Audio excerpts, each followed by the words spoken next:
Anyway, now I want to talk about the B series engine, which came out around 1948, but it wasn't as big as it is now. It was a smaller engine. I had a guy come in one time. He's got a manifold gasket, looks like an MGB manifold gasket, and he says, "You got one of these?" I said, "Sure, no problem. Here, how about this?" And we lay him down, and mine is like an inch longer than his. And it's like, what is going on here? So they jumped the size of it somewhere, but we don't see it until about 1954. It went into the Wolseley first, I think, but then it shows in the Magnette, goes into the MGA, ends up in the MGB. It is just a workhorse engine, the B series engine. They used it in the Morris Marinas. They used it in Sherpa vans. They used it.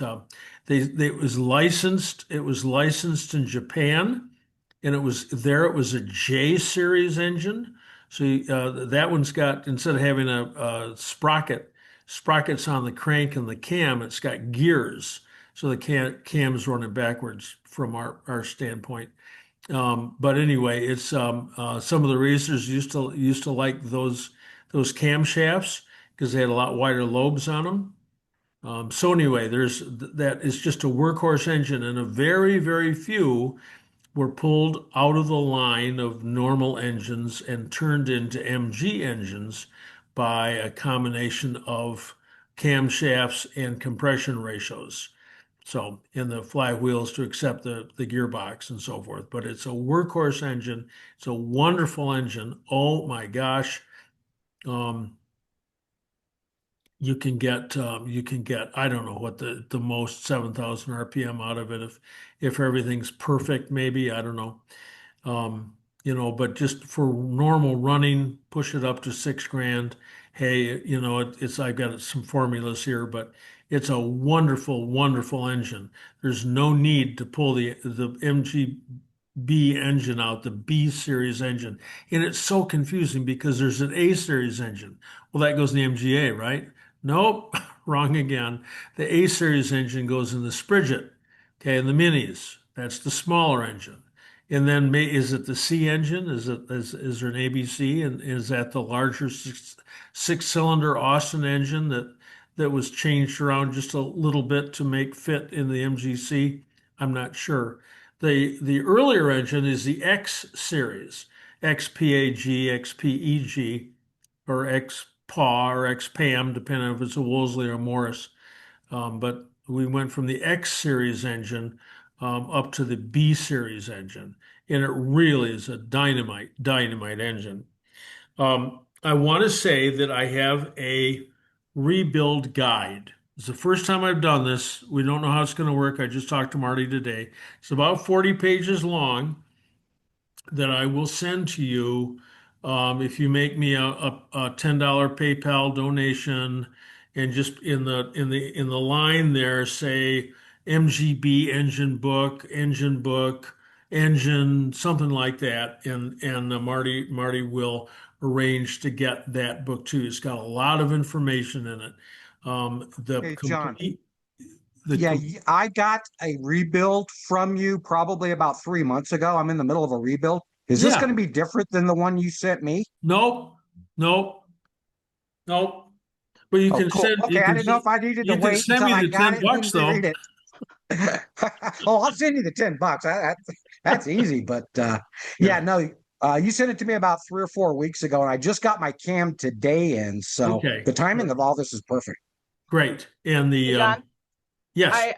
I went ahead and made a form, so I'm going to post that right now so that we can keep track of everybody a little easier and get Oh, your over on mailing address. in the chat And section. Okay. uh, I was thinking that we could do $10 for the digital version because that's easier to Yeah. send. And then if you want it printed and mailed, then give a larger donation, like 20 or something like that, just because postage just went up again. And copying is also expensive. So we can send a printed copy if that's what you need. But just go ahead and indicate that when you do the form, it'll let you pick which one you want. Is the paper version going to be autographed? Oh, we could work on that. That There you could, Yeah, go. sure. yeah. Sure. Sure. How much? That's 25. Yeah, sure. I'll take my hat and push some of the, I've just changed my work hat. Just changed my good hat has just become my work hat. So yeah, sure, I'd be happy to inscribe it to you. So anyway, some of the information that I'm going to cover tonight, a very little bit of it tonight, is in written form, and it's a bunch of different stuff, but it's a lot of different pictures, it's one thing, just one, well, Chris, I'm going to show you the one thing tonight that's going to save your ass. But anything, knowledge is power. I remember I sent off to Todd Clark so many years ago. He had an MGA book, and I got the thing back, and it's like 32 pages. It was just a little tiny, thin book, and I don't know what I paid for it, $45. And I thought, well, this is a ripoff. But then I opened it up and started going through it, and the information is just invaluable. It saved me many hours along the way. So anyway, that's my comment just about that. Now let me talk about the B series engine. So it comes with different valve covers. It comes with different flywheels. It comes with different sumps. The Magnette sump is deepest at the front rather than at the rear. There are just a lot of different types of add-ons for the application. The Nash Metropolitan uses a B series engine. It's like, what's that about? But it has to do with Nash and BMC at the time and everything. So there's a lot of information in there. But the bottom line is that the basic part of the engine, the crank, the pistons, the rods, that stuff all pretty much stays the same. In the case of a Nash Metropolitan, the inlet and exhaust valves are about as big around as your little finger. Okay, just tiny little valves, tiny, because it wasn't going to do 80 miles an hour on the expressway. It can't unless you open it up and get the valving a lot better. The most it was supposed to do is 45 miles an hour. That's fine. God, who just told me that they saw a six-cylinder truck with a single inch and a quarter carburetor on it? Peter Caldwell from Worldwide Imports, who does all the shocks in Madison, Wisconsin, he's got I think an Australian vehicle, six-cylinder, single inch and a quarter carburetor, because it wasn't made for going on the expressway. It was made for going from one business to another. You didn't need a big carburetor. Anyway, there's lots of different varieties of this engine. There are 5 factors that determine the condition of the engine. People come up and all the time they go, oh, my engine's tired. I'm going to rebuild it. Rebuild an engine professionally, you're going to get a lot of stuff done. You're going to work at it. You can chew up. I mean, it used to be $1,000 a cylinder. So there's $4,000. It's more now, if you start to add on some cool stuff. So that's a lot of money to spend. If it needs it, it needs it. You want to go for it and do it, but you don't rebuild an engine because it's tired.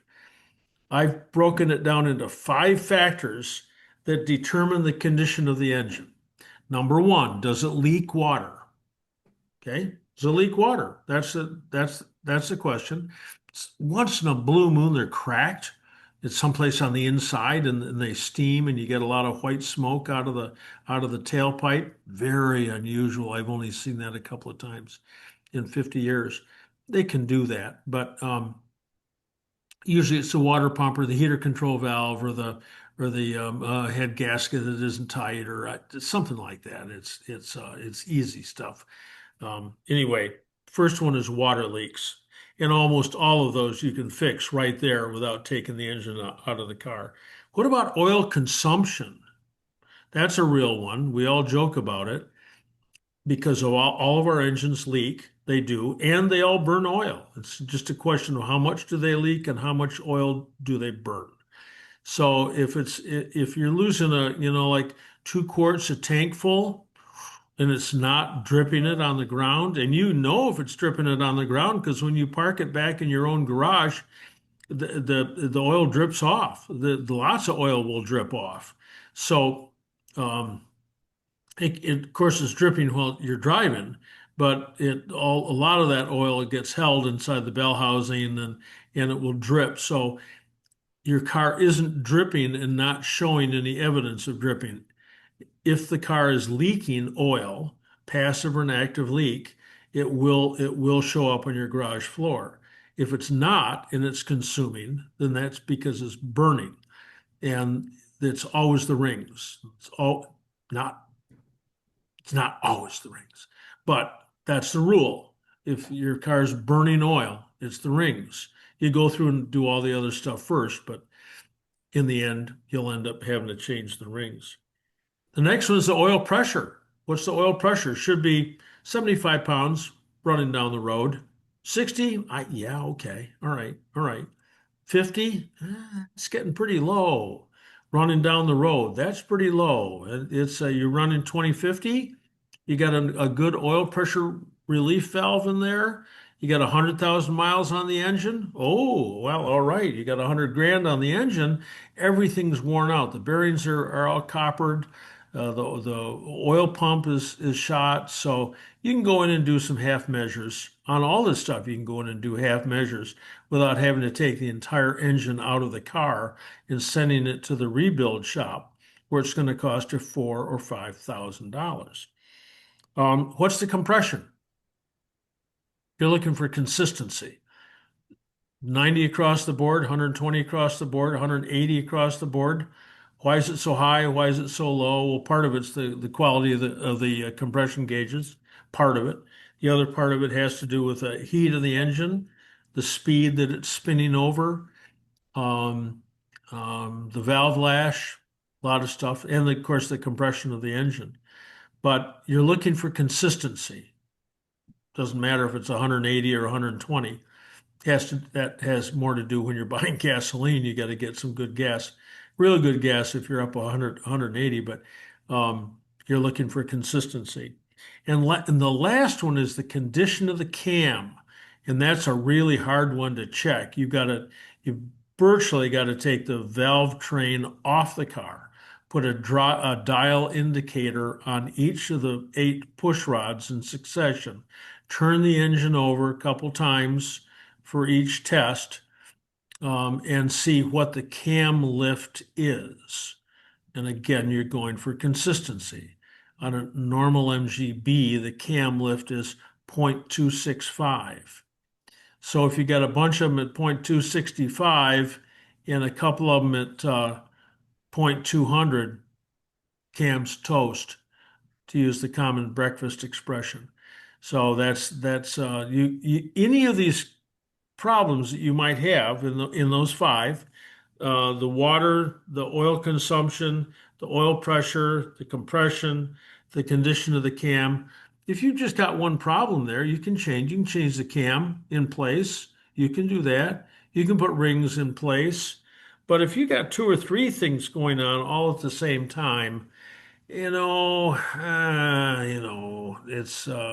you go to check the gap between the piston and the piston wall, and it's 15 thousandths.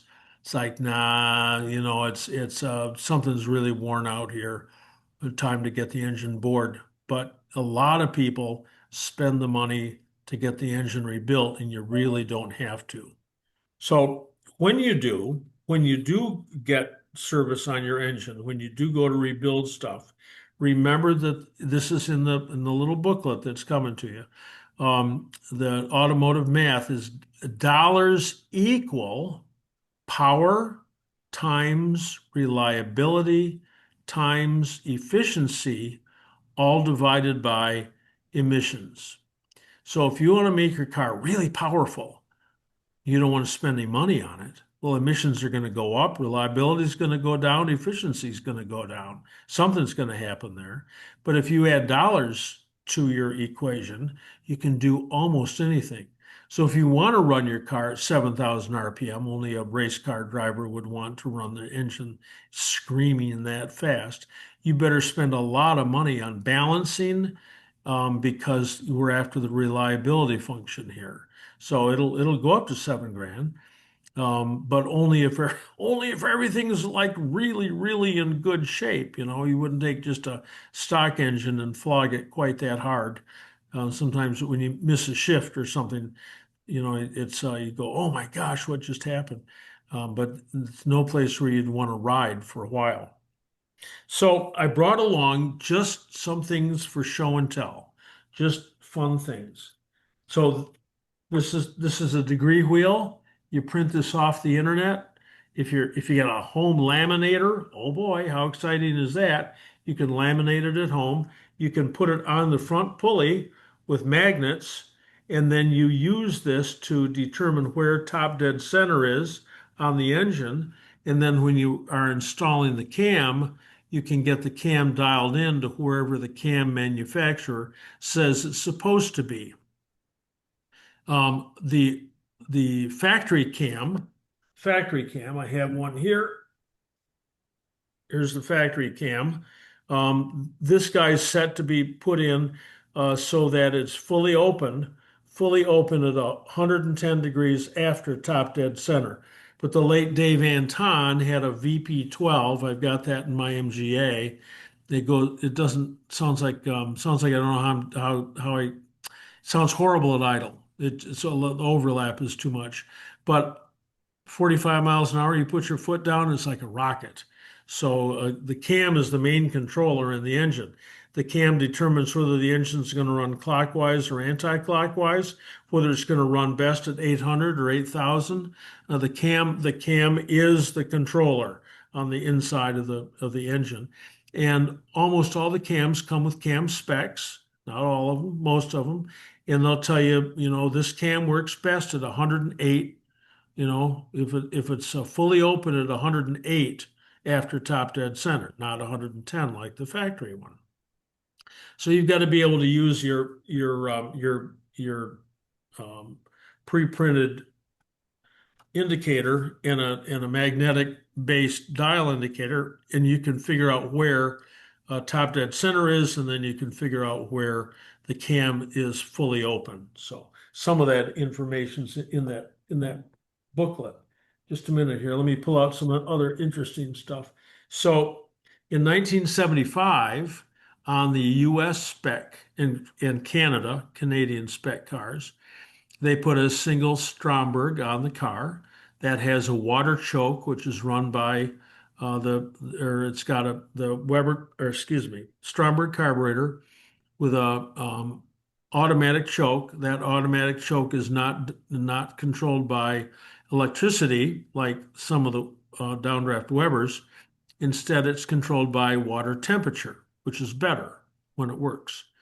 So they had to put a port at the rear of the cylinder head to get water out to run through the automatic choke, run through the heat mass. Since they did that, the original location of the cross drilling in the cylinder head for the rocker assembly had to change. So this is a late model rear pedestal. This is the pedestal, and it's got this funny little foot on the bottom of it that's 75 through 80. But maybe you've got a 1980 cylinder head on your MGA. I mean, who knows? Always make sure that you pay attention to where the oil port comes out of the cylinder head. The earlier ones, it comes out right halfway between the large and the small stud on this pedestal, but 75 through 80, it's moved forward. So I had a guy who later on worked for Moss Motors for a long time, had his own shop later on. He bought a MGB new and had some work done to it, and they'd put an older rocker shaft pedestal on the cylinder head, and he couldn't get rid of the ticking because there was no oil that was getting up into the cylinder head.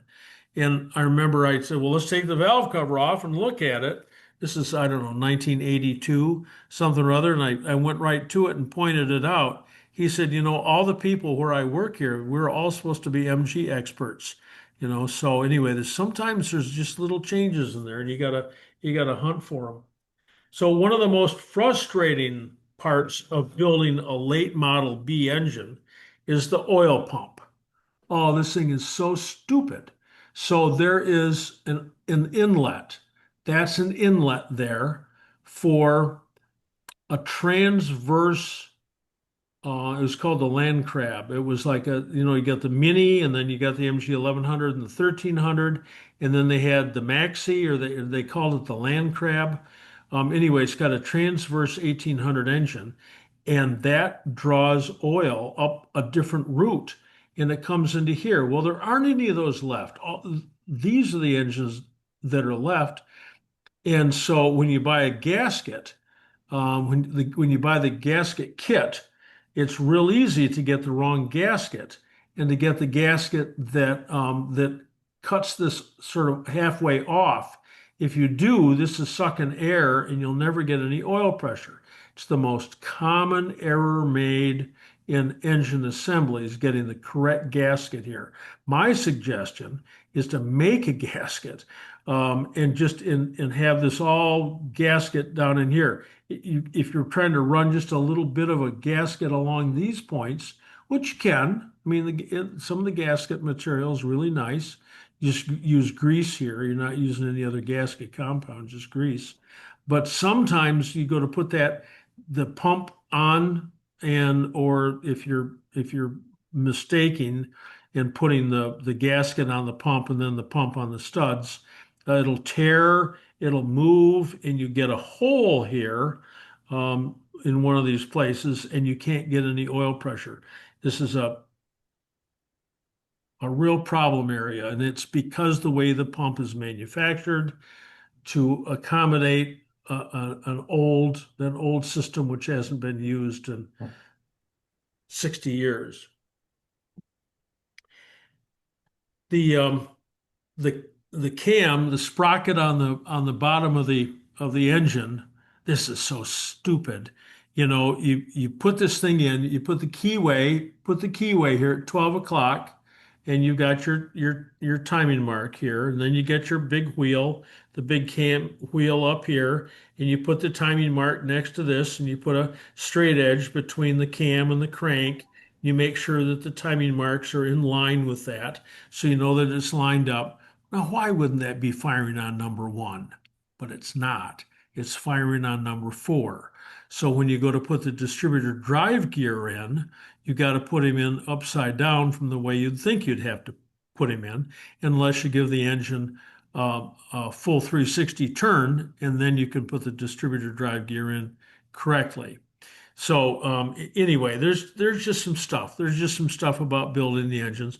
I talked to a guy in Florida every day for the past week. And finally I said, look, take the valve cover off, turn it to top dead center, and feel the number 1 and 2 rockers and the number 7 and 8 rockers. 2 of them will be tight, 2 of them will be loose. The loose ones are when you're firing. So he turned it over, got it number 1 firing, so he's at top dead center, and the rotor on the distributors pointed at about 4 o'clock. Now, conventionally, it's pointed at 1 o'clock. Doesn't make any difference where it's pointed, as long as the wire from there goes to the number 1 spark plug, and then the others follow anti-clockwise 1, 3, 4, 2. But he was struggling with that for so long. I said, just take the valve cover off. A lot of this stuff is explained in that little book that I've got. This is an MGA 1500 piston. I can tell the wrist pin's pretty small, and here it's a 3-main engine, and we've got an offset rod, so that the center line down the center of the piston is not the center line of the bearing. They push the bearing towards the other bearing. Silly. But anyway, they corrected that with the 5-main engine, and the connecting rods that start off being extremely heavy in 1954 end up being featherweight by 1980. So there's a lot of great innovation and a lot of great improvements that they made on the B series engine from the very earliest one where it had 4 or 5 rings. And early MGB's got 5 rings, 3 compression and 2 oil scraper. You can't turn the engine over by hand. It's There's so much resistance. Great big tall lifters, great big heavy lifters that the cam has to push up all the time against the enormous double spring tension on the cylinder head. It just takes a whole lot of horsepower to even to run the engine, let alone get some power out of it. So by experimentation, by engineering, by field testing, by 1980, man, there isn't anything to the rods. It's a lightened up engine. You only got one set of sprockets on the gears. You don't need a dual chain because there's only one spring on the cylinder head because they made the lifters so light. So anyway, there's a lot of dramatic improvements, and you can retrofit a lot of the new stuff into the older engines and gain the improvement that you might from that, um, just by um, just by working with it. So anyway, that's sort of my comments about the B series engine. Not going to tell you how to rebuild it, and it'll just take forever. Um, but when you start on an engine, take something off. It's just like restoration. Take something off, you clean it, and you do everything you're going to do to it. You wrap it up in some clear plastic so you can see what in the devil it really is. Put it on the shelf and then take the next piece off. So go at it very, very slowly. I mean, you can get an engine out of the car and into all its component pieces in what, 4 hours? And you got a great big heap of nothing, heap of garbage, and you're not sure where everything used to go. Maybe it wasn't even the right place to begin with. So take your time and clean up each individual piece. So anyway, I want to take questions about the B series engine for a while, and then when we don't have any more questions about them, then we'll switch over to chat. So John, this is good. yeah. How you doing? Well, first off, I thought maybe that's the Reading Airport. I don't know if you can see it. Nah. Well, who knows what it looked like, then. But tell me something if you can. We have XPAG engines, XPEG engines, A series and B series. All engines, all of our four-cylinder engines have a camshaft, push rods, rocker arms, pistons. They go round and round and they drive the rear wheels. What makes an engine, a motor, a B series versus say an XPAG or whatever? I mean, I've got a XPAG 53 1622 that I assume is a B engine and a 72B, which I assume is a B engine. But what if I had that thing on a table over there and I'm looking at it, how would I know that it's a B versus, is it the block? Is it the head? The size of it, yeah, the size of it, size of the pistons and the relationship. There's nothing on an XPAG engine. I'll get in trouble here. There's nothing on an XPAG engine that'll fit an MGA engine except for the spark plugs. Well, yeah, I understand that. I mean, that's the set. I mean, The construction. 1250 versus 1600 Yeah. versus So 18. the B series started off at a 1500, and in the end it was punched out to 1800. I don't think they ever any factory sizing ever made it any larger than that. Um, But but is there, I mean, but they're all basically the same. I mean, a crankshaft, push yeah, rod. yeah, Okay, okay. yeah, yep. I got Cams the all, thing. cams always on the same side. If you get one of the cam that's on the right hand side, it looks just the same. It's a Volvo engine, you know. Well, now that's interesting because I believe the cleaners on my and the carburetors on my A and B are on the opposite side from the TD, I Yes. think. Yeah, that's correct. The big difference, Judd, is that the XPAG and XPAG are Morris engines, and the B series and A series engines are Austin engines. Totally Oh. different. Okay. No, but you say different. Okay, different manufacturer. I can see that. But if you had one of those things, say the block, sitting on a bench with no, and you couldn't see any like manufacturer's name or anything, does that block look the same as every other four-cylinder block? No, no, they're totally different. The Morris engines will have MG on them, Yeah. and the BMC engine, the Austin engines will have Okay. different casting marks on them, and they're totally different shape. Okay. If you put them side by side, they're totally different shapes, totally different castings. All right. You have to remember that the Morris engines started out at the Hotchkiss factory. Right. They were machine gun motors or something Yeah. like Well, they were, it was bought by Hotchkiss. I mean, they were bought by Morris from the Hotchkiss factory, and it was all metric because it was a French engine. that. Yeah. And that went all the way up to about 55 actually. But in 52, when there was a merger between Austin and Morris, they started looking at the Austin engines for all of the MGs after that. Well, okay. But okay. So I mean, I understand enlarging the valve, the passages and making the difference between a Metropolitan and a 1980 MGB. But it, I guess by going back to my old thermo, I mean, you need air, you need fuel, it Yeah. makes heat, it pushes the piston down, and that has a lever on the crankshaft, and that's all there is to it. Yeah. Until Well, you need to get rid of all it. of these engines operate basically the same way, but they're different manufacturers, different Okay. ways of setting them up.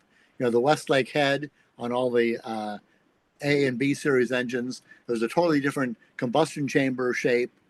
All those different things were different engineering. Okay, thanks. B series questions. Yeah, this is Jerry Yeah, in Jerry. Denver, Colorado. Yes, sir. Yeah, I'm the one in the middle of rebuilding my AMG. So I went with an aftermarket clutch and flywheel, the Fidanza flywheel.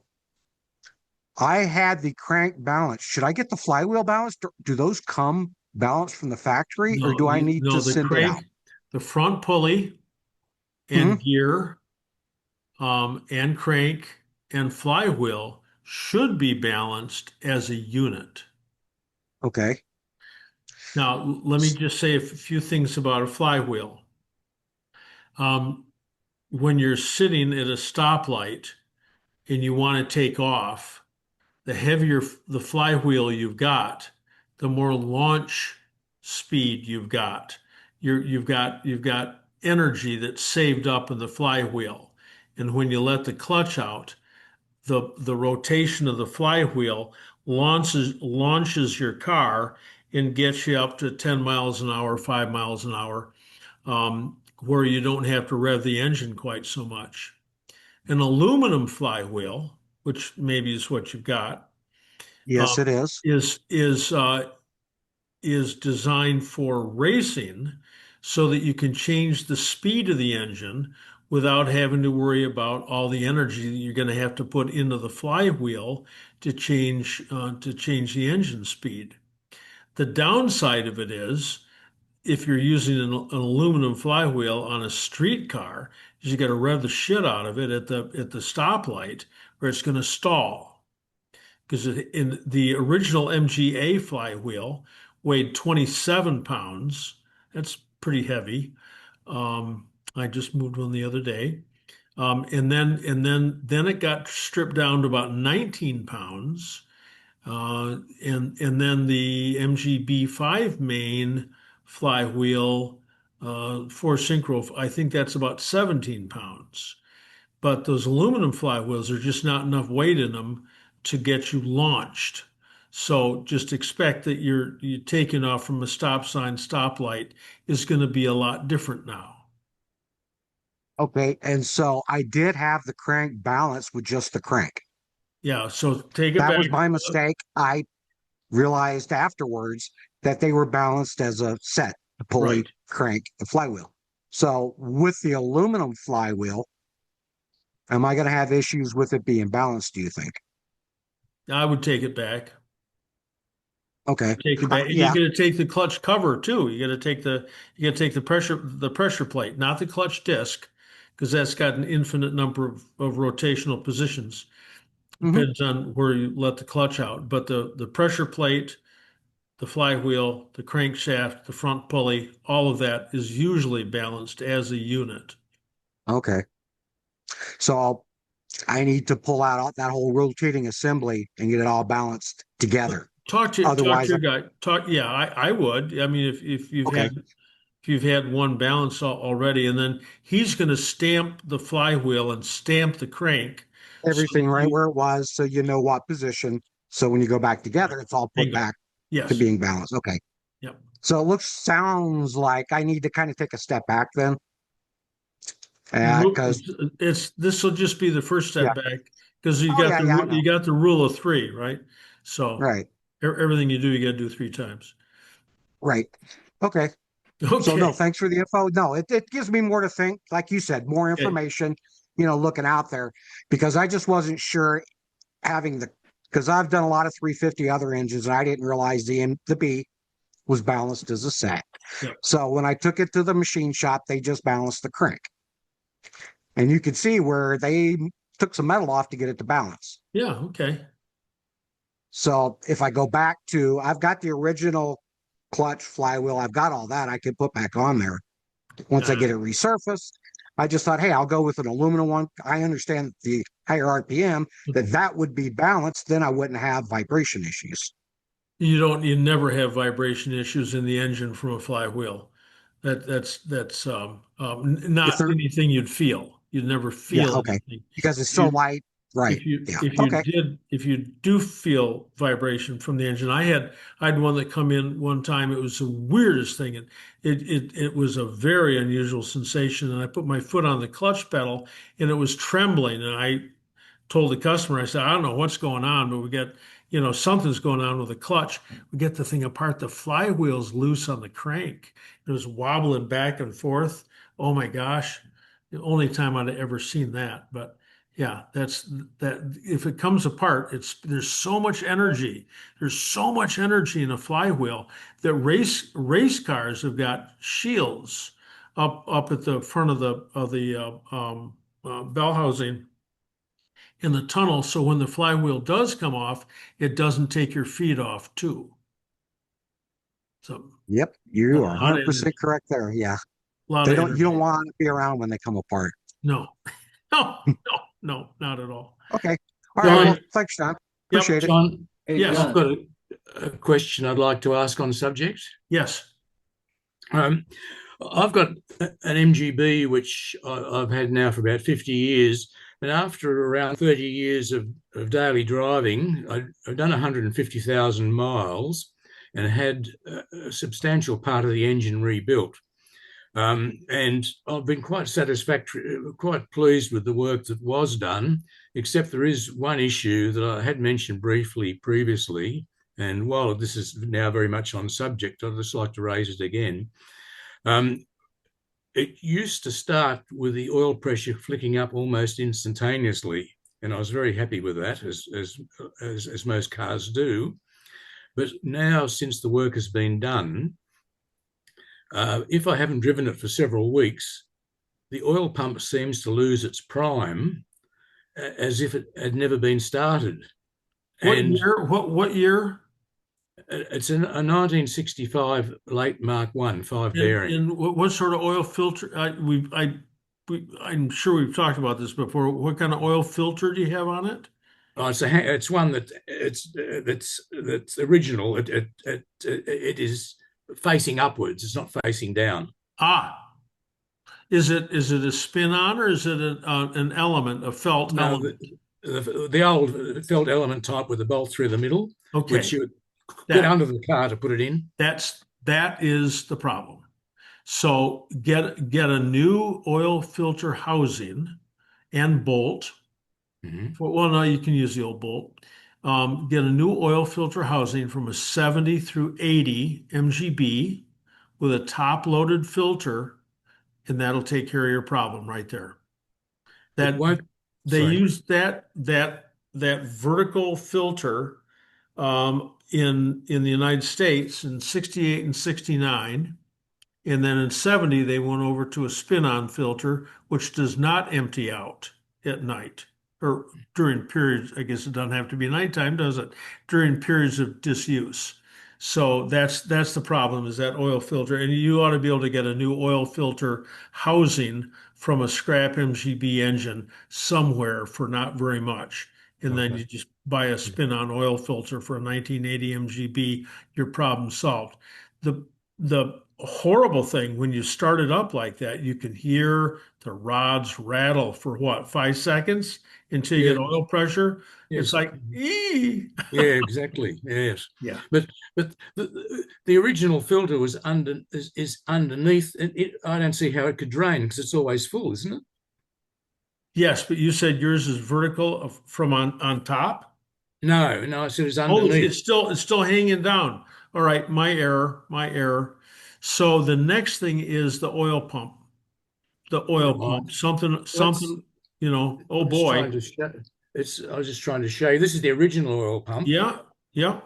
and I've replaced when the work was done. I replaced it with a new oil pump, Hmm. and so I've kept the old one. I'm just wondering what should put the old one back in. You can always take the guts from the new one and put the guts into the middle of the old one, and it Mhm. might be the gasket too that's torn. Again, that right up in here. If you get any kind of leak at all, it's gonna want to draw air rather than oil for at least a Mhm. bit. So I've tried pumping the oil into a glass jar from the engine with the engine running, and once it's got going, it's quite clear. It's not sucking oil. It's not sucking air through with the oil, but okay. it takes about 10 to 15 seconds before it does anything at all. The cheap trick is to run a wire from the distributor side of your coil to a push button inside the car, spin the engine over until you get oil pressure, stop pressing on the button and it'll start right up.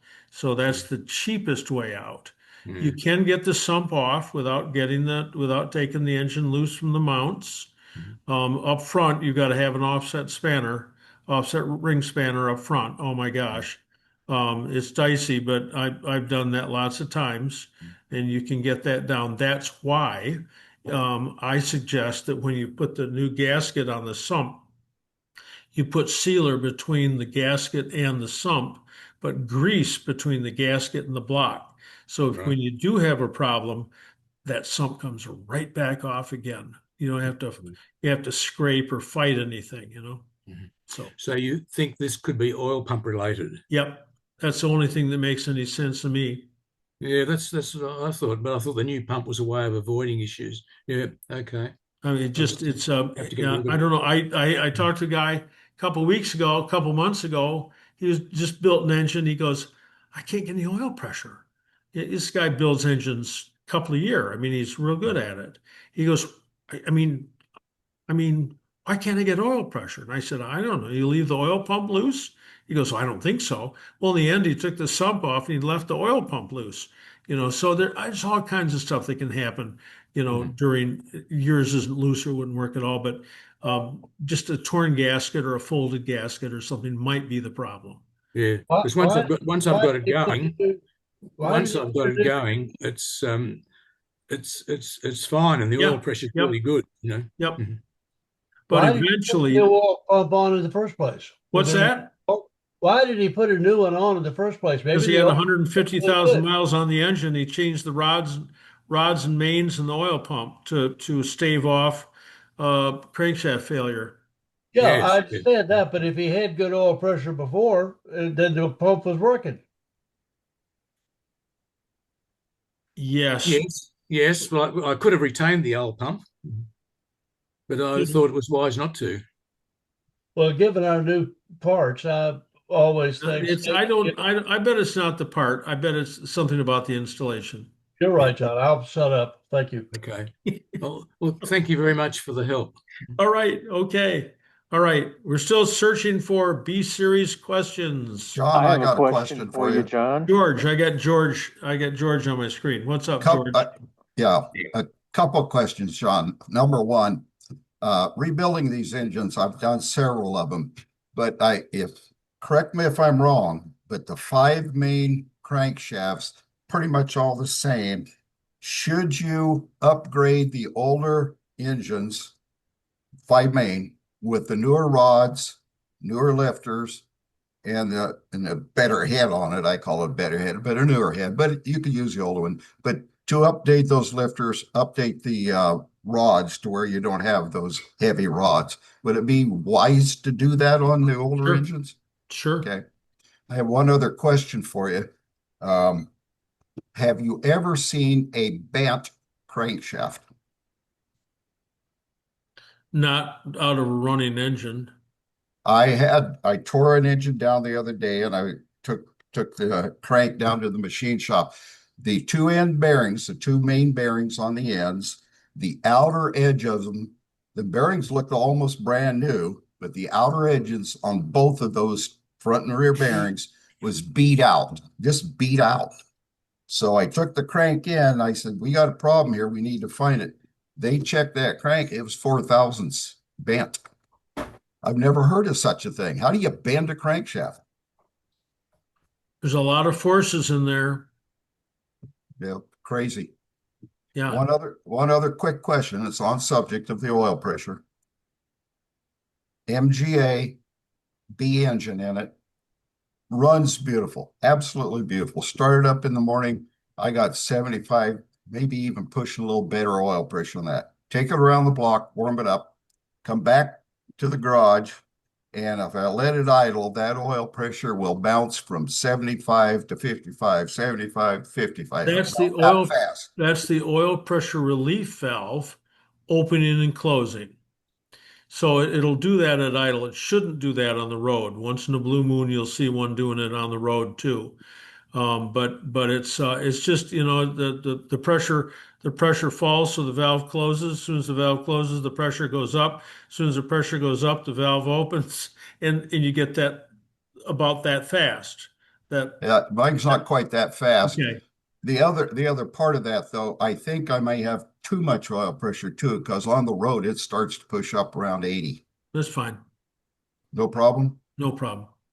Okay. All right. Thanks, John. You're welcome. Hey, John, Rudy here. Rudy, Hey, how you doing, brother? pretty good. Good. On the B, that's starting to make a tick, tick, tick noise, and I'm thinking it might be water pump. How in the world would I know for sure that it is? I'm not Well, having you overheating. can if you've got a long, I use a stethoscope. Okay, Compliments of the federal government through Terry Luft. But I use a long, you can use a long screwdriver or a long metal rod and just put it against every single part of the car and put it up against flap. Don't push it inside your ear, but just catch the flap on your ear and put it up against there. And you can hear really distinctly if it's coming from someplace. If you think it's the alternator or the water pump, you can slacken off the alternator generator and take the belt loose and start it up. Does it still tick? Then it ain't the water pump. Then it isn't the alternator or the generator. It's really common to have a reciprocal tick from the valves for 100 reasons. Well, no, not for 100, but for a couple big ones. So if you just go in there while it's idling with the valve cover off, and you take your 10 thousandths feeler, just a 10 thousandths, and put it between the valve stem and the rocker, sure, sure. of course the thing's jiggling up and down as it's running. Um, when you find the one that's ticky, it'll go silent because you filled 10 thousandths of that gap. So is the valve out of adjustment or is the camshaft and lifter faulty? So, and you don't know until after you've adjusted the valves. Very good. Thank you. Appreciate it. You're welcome. Quick oil I'm done, please. question. Yes. Yep. Yeah, Lukowski. I've been running Castrol 2050 high mileage forever. And then recently I did a little reading and maybe I should be using the Castrol Classic that has zinc. Yes, you should Is be. that what I should be running? You should be, yes. And that's if you want to run Castrol, that's all right. We used to buy Castrol when it was the Castrol Burma Castrol Oil Corporation, Hackensack, New Jersey. But now it's just a brand from British Petroleum. So my allegiance fell away. I usually just go to Napa and buy Valvoline VR1. It's got the high zinc. Castrol Classic also has the high zinc. Should be running 2050. So And you but you prefer want the the Napa oil to the Castrol now? you what's that? You prefer the Napa oil to the Castrol? Oh, I know you buy it at Napa. It's Valvoline. It's real easy to buy. Whatever the price is right. If you've always been using Castrol, hey, just keep using it. But you got to use the Castrol Classic because it's got the 1,200 or 1,300 parts per million of zinc dye something phosphate. Yeah. But by the way, you rebuilt an overdrive transmission for me when I had hair, and that's how long ago it was. And I didn't lose my hair doing it, so all right. it looked terrific. And the transmission through a couple of cars, it's has to have gone 350,000 Oh miles. my gosh. Well, hey, There's not a darn thing wrong with it. wonderful. Thank you. Thanks. Yeah, John, another oil I use quite a bit, like you said, depending on price, is the Lucas Hot Rod and Classic. Okay. It's also right up there with the zinc and all the things it needs. Okay. Thanks, Terry. Get off the here. John, got a question on Flywheel. Yes, sir. If I recall, Gordy Bird here, you might Yeah, know my sure. name. If I recall, the 1622 had the Lighten flywheel on it as opposed to the 16 and 1500s. Boy, I wouldn't agree with that off the top of No? my head, but it may. Okay, well, nevertheless, I've never seen one, but I found on Barney's website drawings for the dimensions of the dish out of it. So you can have your machine shop do that, You or you can buy one that's already. It's the question of which is less, right? Who's running the lathe, and how Yeah. much are they charging you, and will they follow you don't want to you don't want to make a mistake and get it too thin in the wrong place or something. True, So, true. yeah. But no, Okay, that takes it from what 27 pounds down to 19 pounds. something It's like a that. Yeah, considerable amount of weight. yeah. So they are available. I didn't think they were available to buy. Yes. Okay. The other thing is the book that you have with the does it cover upgrades? I'm building a 1800 main now, and I'm wondering about the upgrades you mentioned from later models. Does that include in your book include anything? It's got a lot of information in it. It's Good. just, Okay. it's just, the complete MGB engine book is probably a foot wide, and you buy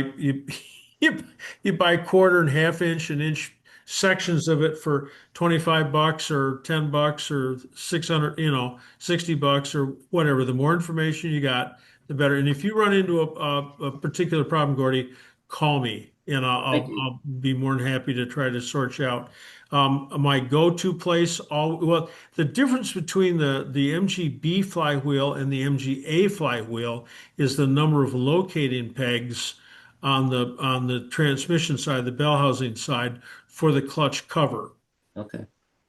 So one of the hot setups for an MGB, an MGA, is to change the front cover on the gearbox and the front fork and the release bearing fork, and the flywheel, and then put an MGB flywheel in there, and then you get a throwout bearing, the annulus of which is at least twice the surface area of the MGA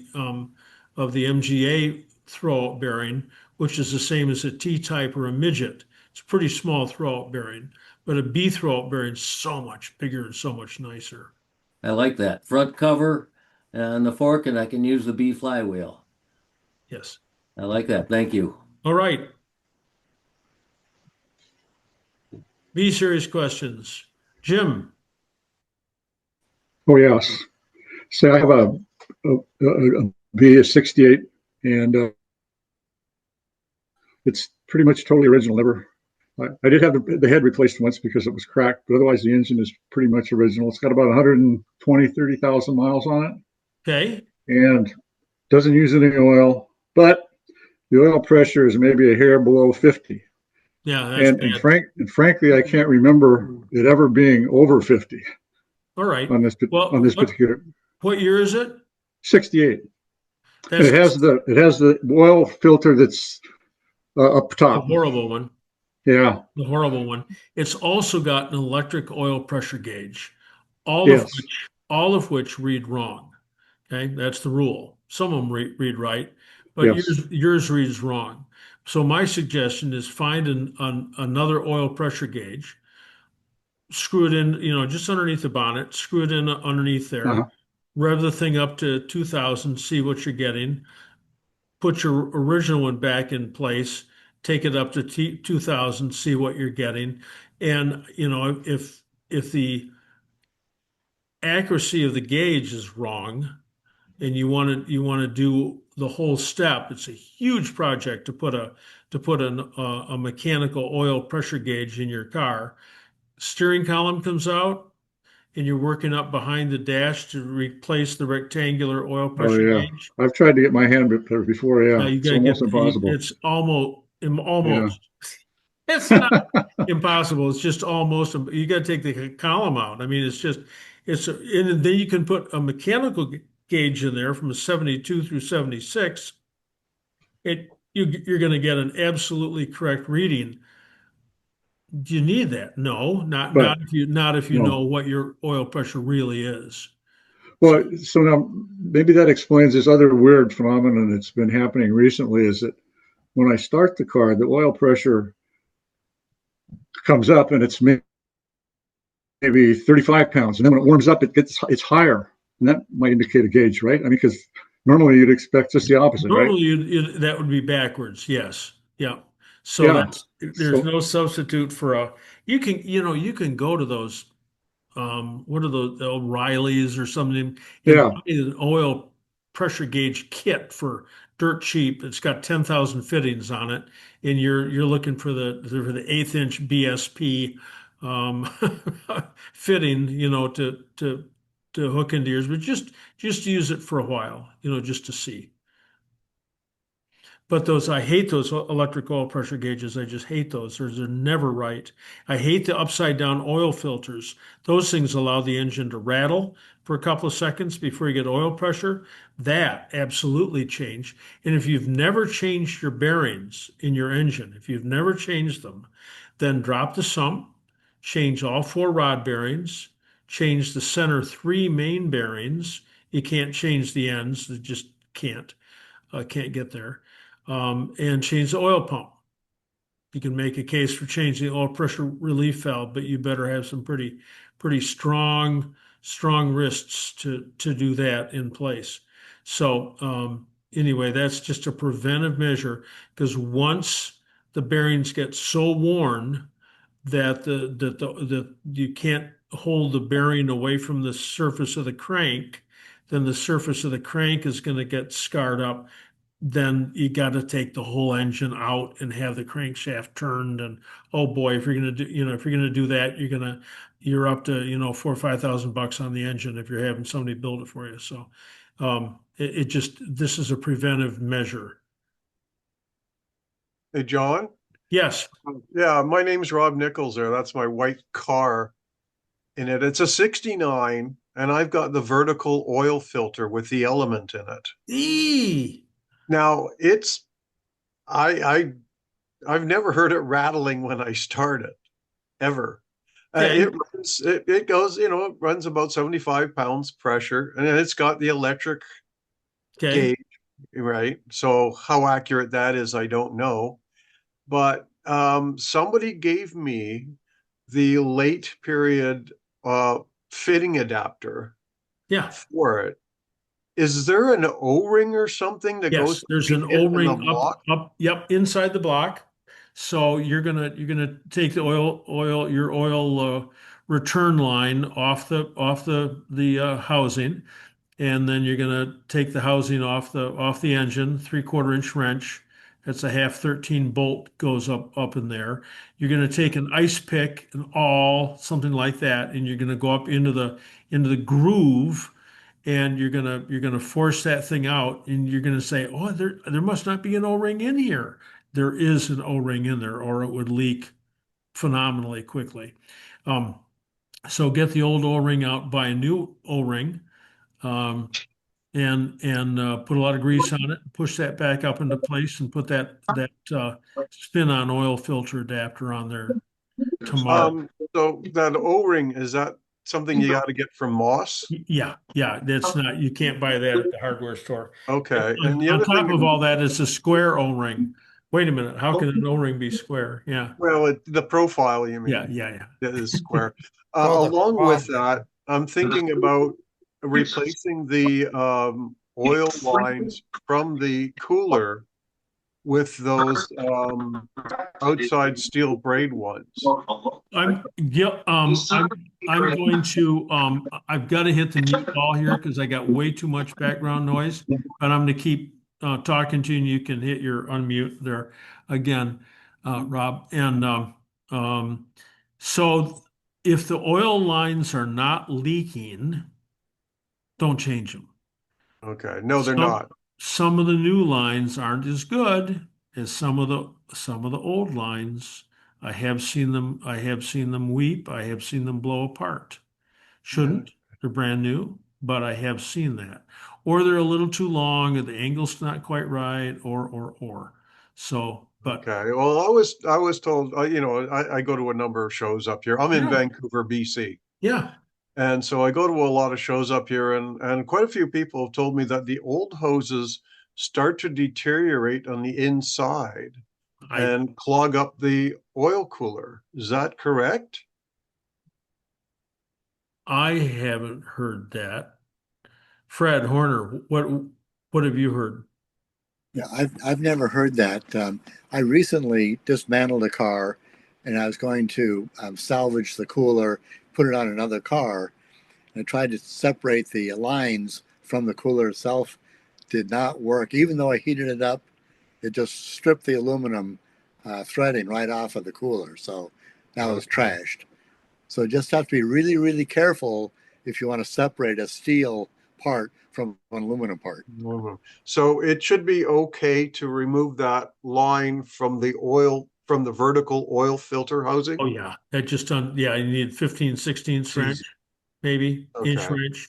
Yeah, it just spins off and drools oil on your floor. Yeah. What I don't know what I could look it up on the internet, but what's the recommended spin-on oil filters for those things? Well, my go-to was a Napa part number, but I can't translate that into Canadian Tire for you. So Well, you no, just I get a mean you we've just get got a Napa parts up here. all We've right. got Well, all kinds of just you get a know. filter for a 1980 MGB. The only problem with the spin-on filters is you want to make sure that they're relatively tall, okay? A relatively tall filter. There have been some, it just depends on who's making the catalogs because the threading's the same. But some of them are too short, and there's a pipe on the inside of that newer filter housing. And every now and then you get a filter so short that it bottoms out on the pipe. So you start the car up and you got zero oil pressure. Oh, okay. Yeah, but as long as it's more than a hand, Because more than a hand tall, you're okay. because I use Wix or Yeah. Champion. Yeah, any of those. Okay, that's the end of my questions. Thank you very much, Hey, sir. you're very welcome. Jeff Fields. Jeff Fields. Yes. Okay, to ask, you got me worried about my oil filter on my 60 MGA 1600. No, I'm worried about your starter motor. Yeah, that too. Well, you got me worried about my oil filter that's been hanging down for 42 years now. If it's hanging down, there's no problem. It can empty out. It's the 68, 69 vertical filter that they use on the Bs and the MGCs. Those things are horrible. Starter. Okay, so you start the car up and it sounds like the starter motor is screaming. After the car starts, the screeching continues. So I wonder if it's the solenoid switch or if it's the starter itself. You almost got to be underneath the the bonnet when you just start it from underneath the bonnet and see what's going on. Is it a brand new starter motor in there? Oh, no, no, Is no, it just no. the old one? I mean, there's it could be this if the starter switch sticks and the starter motor stays engaged, it doesn't because the engine starts to run so much faster than the starter motor that kicks the Bendix out.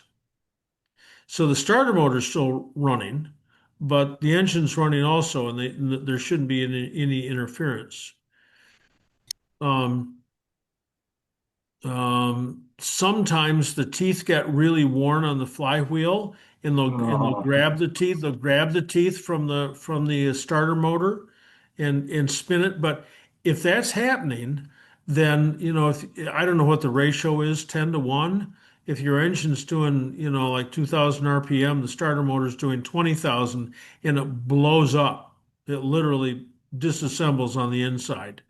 So I don't know. I don't know, Jeff.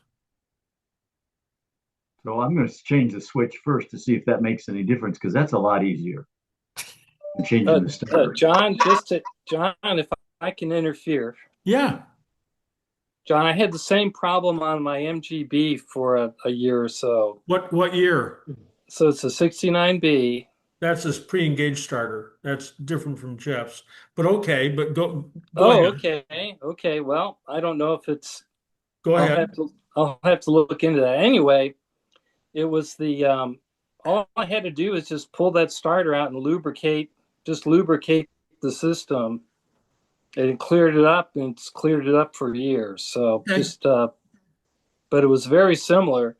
You'd start up the motor, it would just continue to screech for about 3 or 4 seconds, and then eventually, until it pushed that starter gear out of the way. Yep. And the problem was it was just rusty or corroded or something. And then the oil freed it up. To the point that it screeches more than just a couple seconds. How long? Well, they all love grease and oil. So yeah, they do. That's true. So on Jeff's car, it's an MGA, so he's got the same mechanical switch as a TD, for instance. Yeah. And I mean, he can go under the bonnet and start it under there and make sure he manually pulls that switch back and see if that solves the problem. But if the switch stayed engaged, the starter motor would spin. But like you say, wouldn't the Bendix be outside of it'd have to be outside of the flywheel. It would. The flywheel is going so much faster, it'd kick it out. Yes. It'd have to be.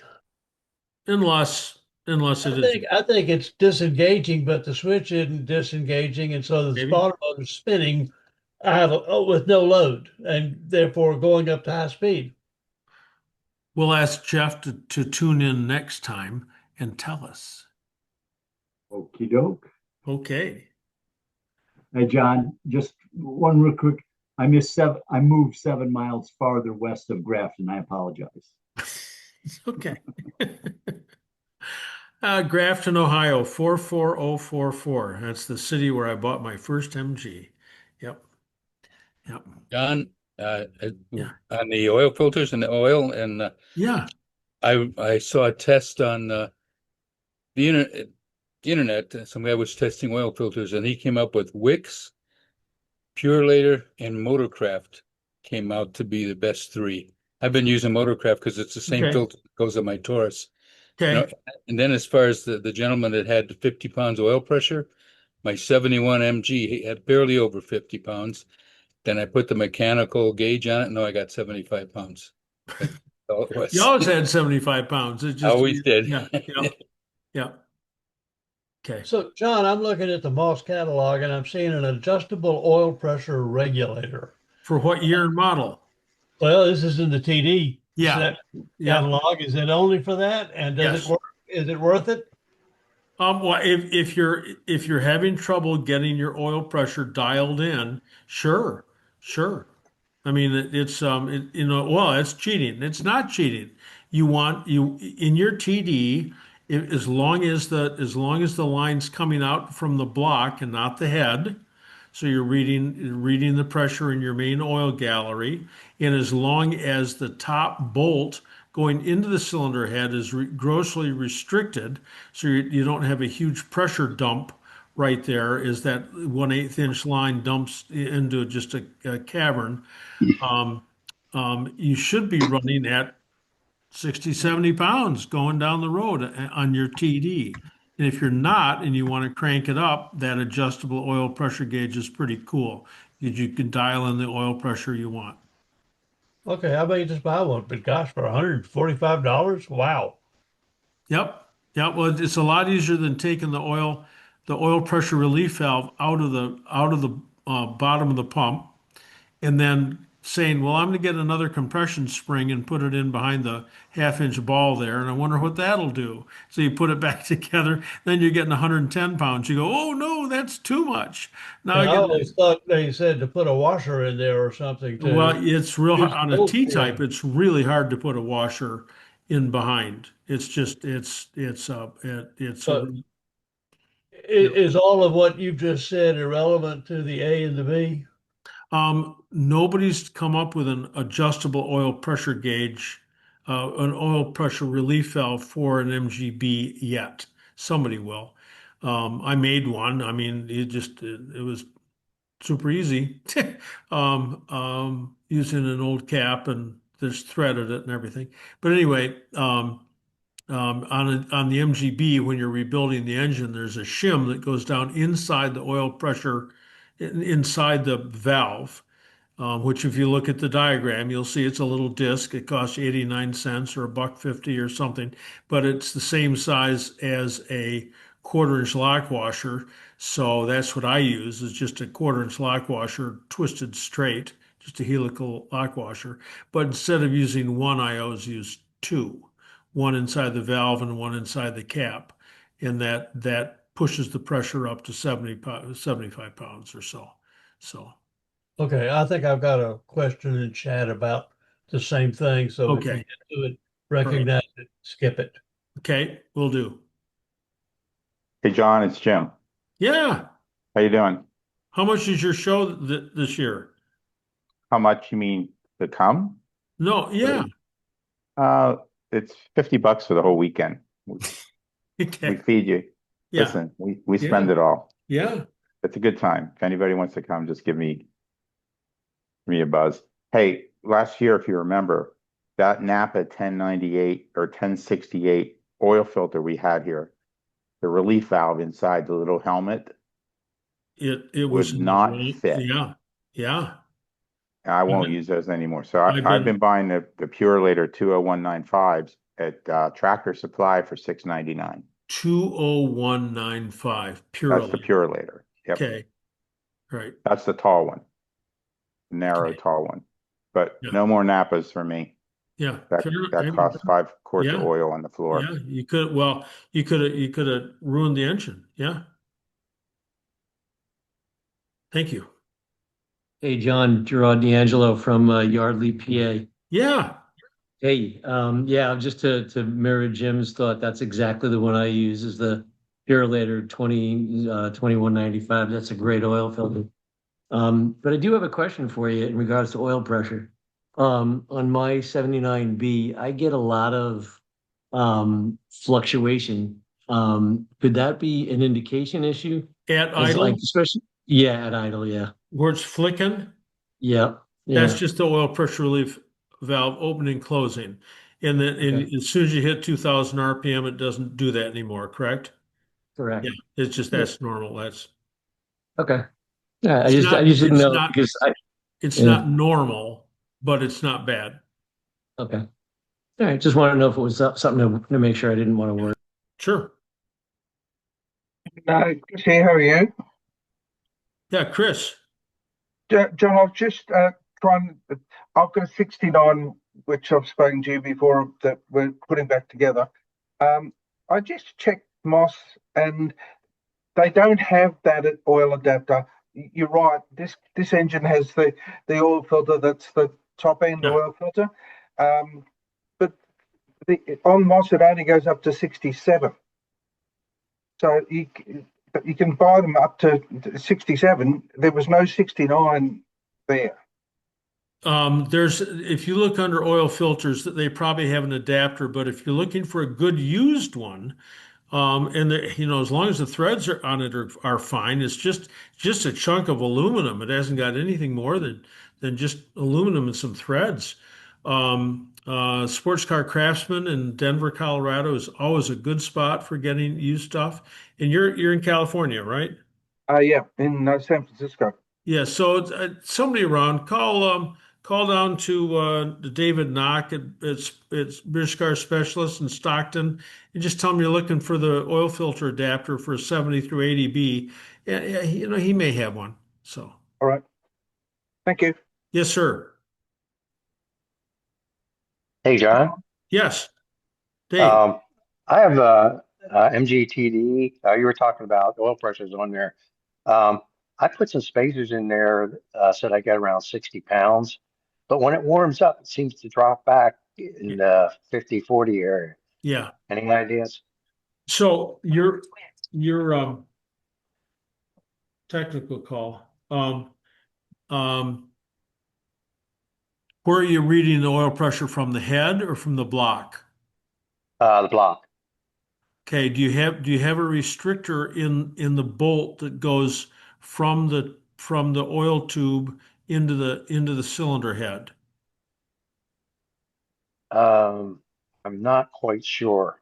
Okay, so the top bolt there has got two flats. I think it's a 7/16 British wrench, and you undo that, and it's a hollow bolt, it's a banjo bolt, and Okay. you can tap that quarter 28 without drilling it or anything. Just tap it quarter 28.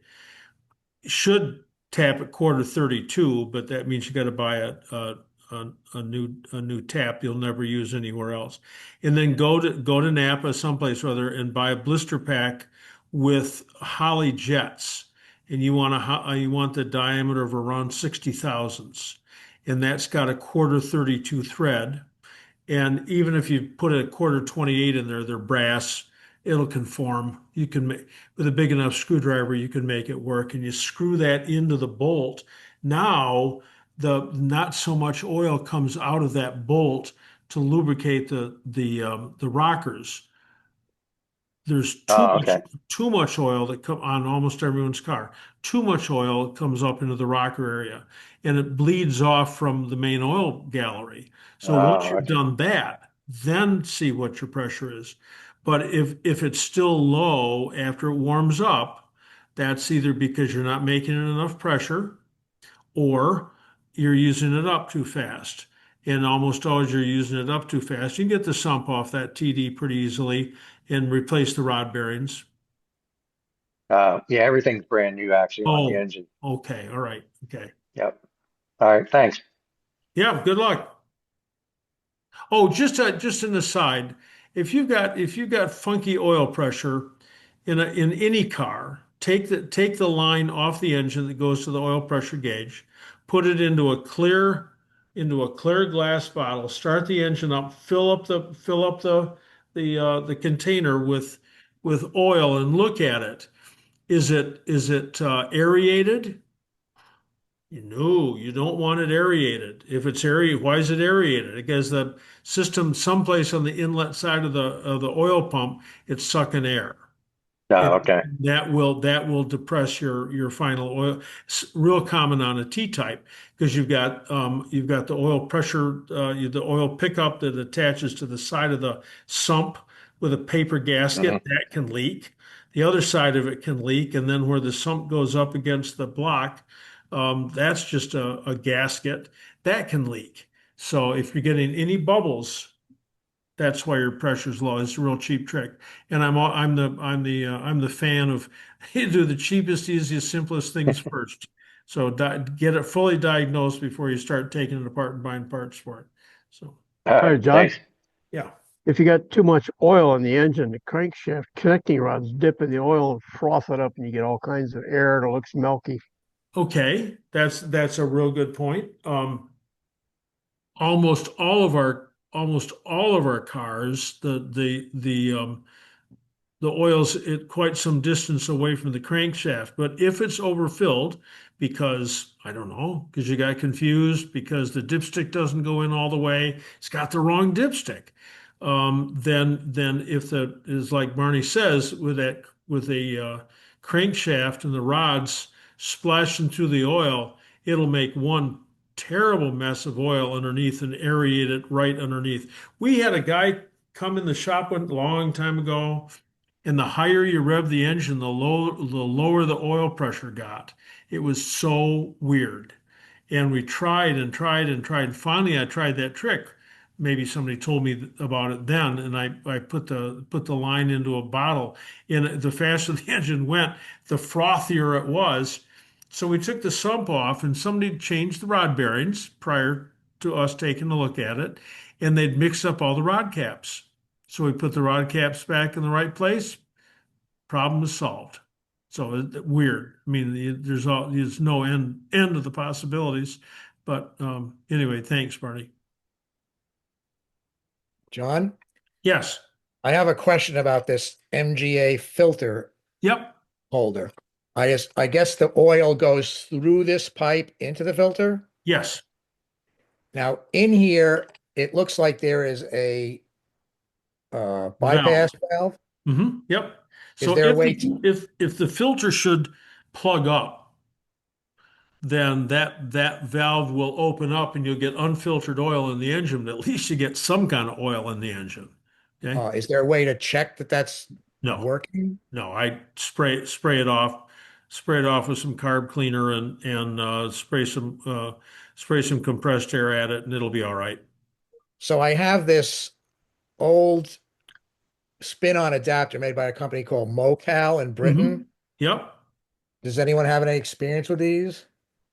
This goes on to the original piece. Yep, but you've got to have a piece up in the middle with that And there's half-inch there's a thread. bolt here Yep.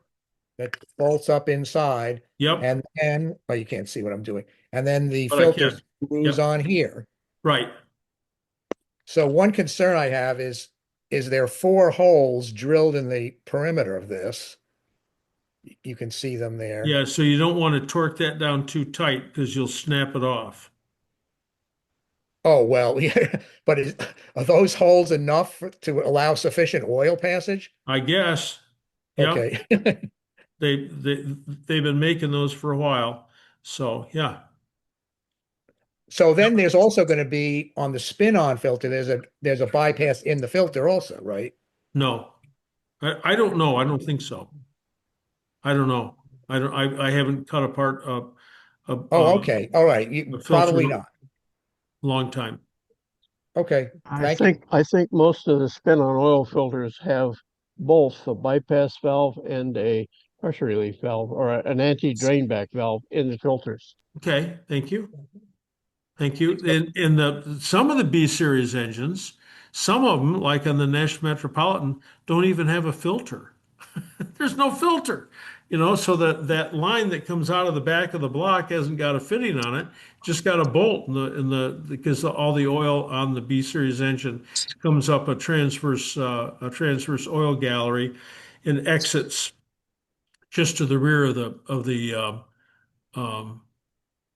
distributor, and then from there it's either with that one pipe goes over to the oil filter, or on an MGB it goes to the oil the oil cooler first and then back to the filter. So, The early ZA Magnettes had a bypass oil filter and no external steel line.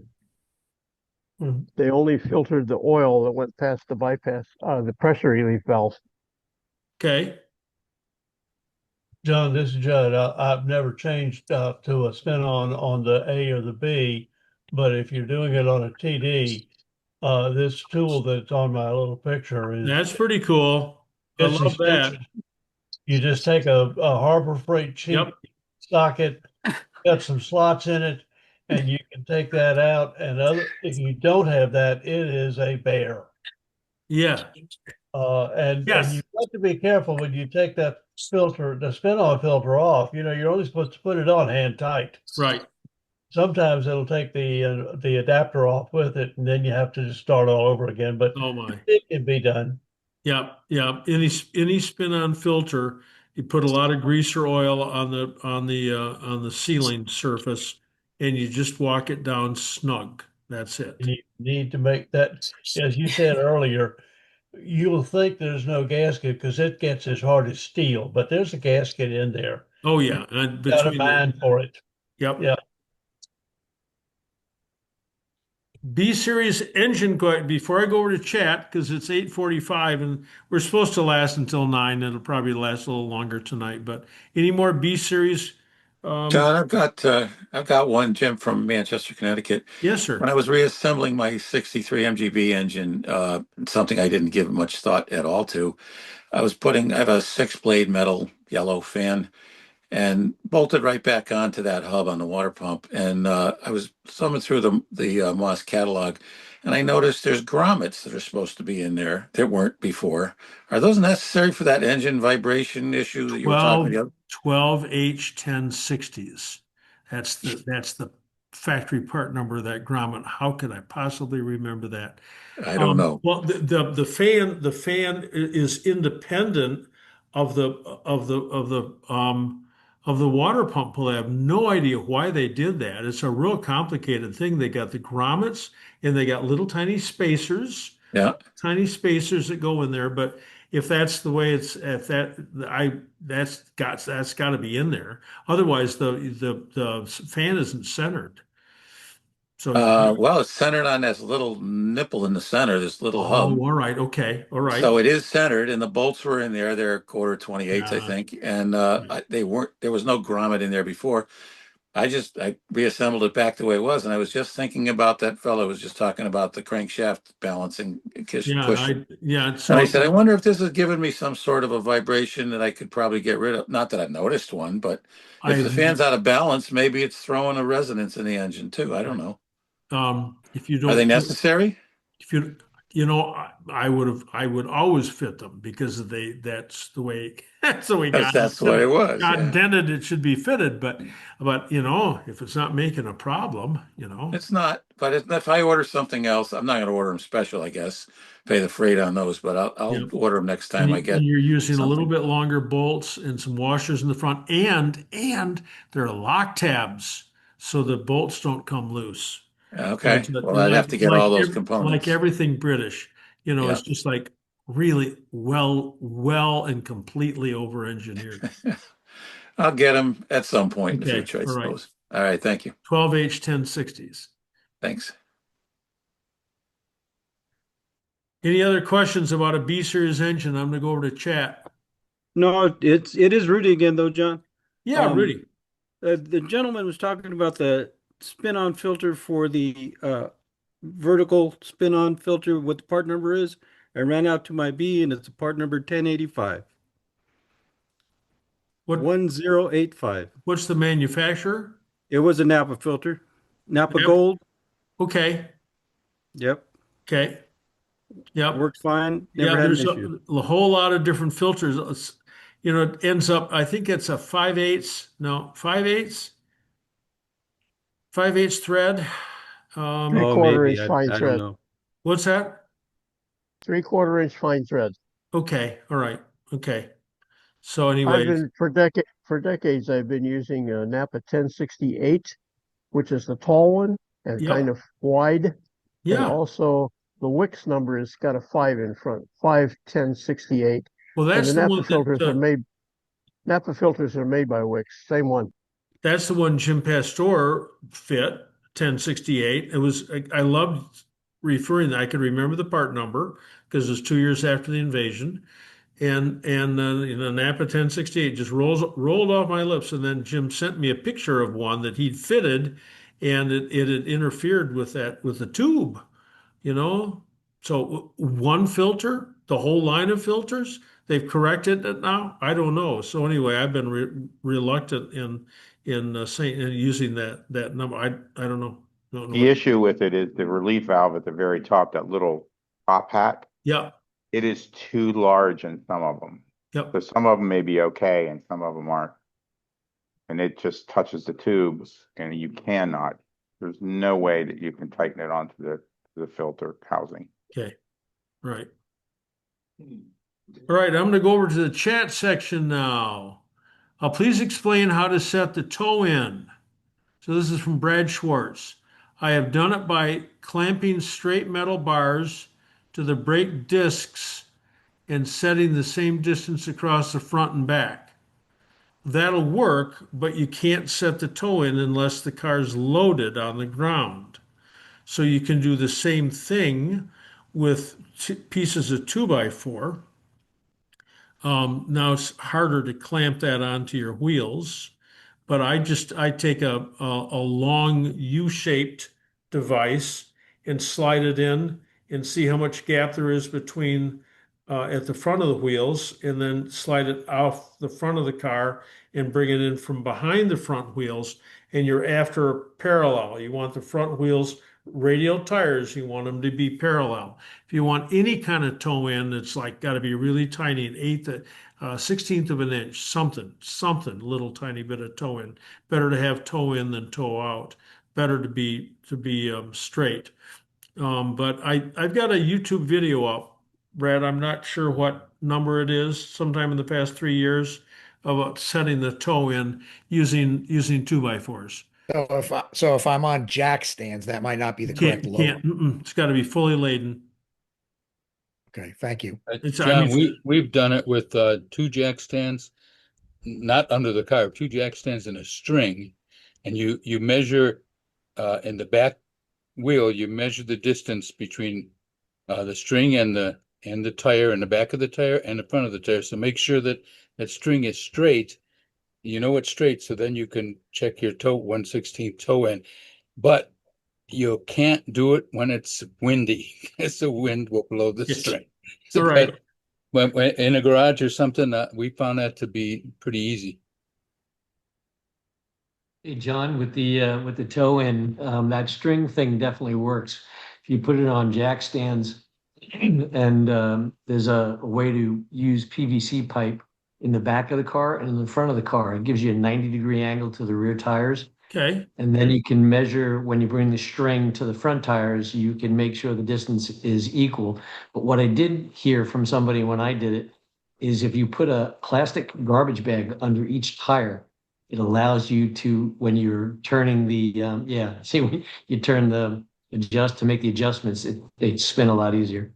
So that's a must. Yes. Yeah, when you're doing toe in, you have to do the toe in after you push the car ahead.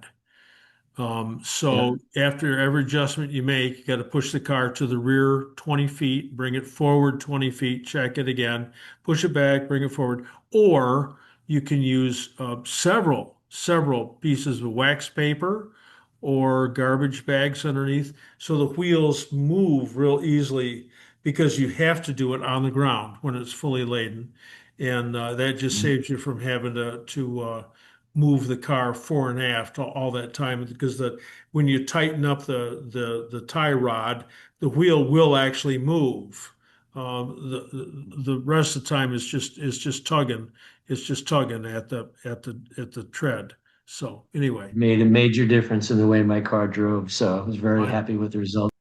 I bet. So I got a question here from Jeff Powell, but we've already done that.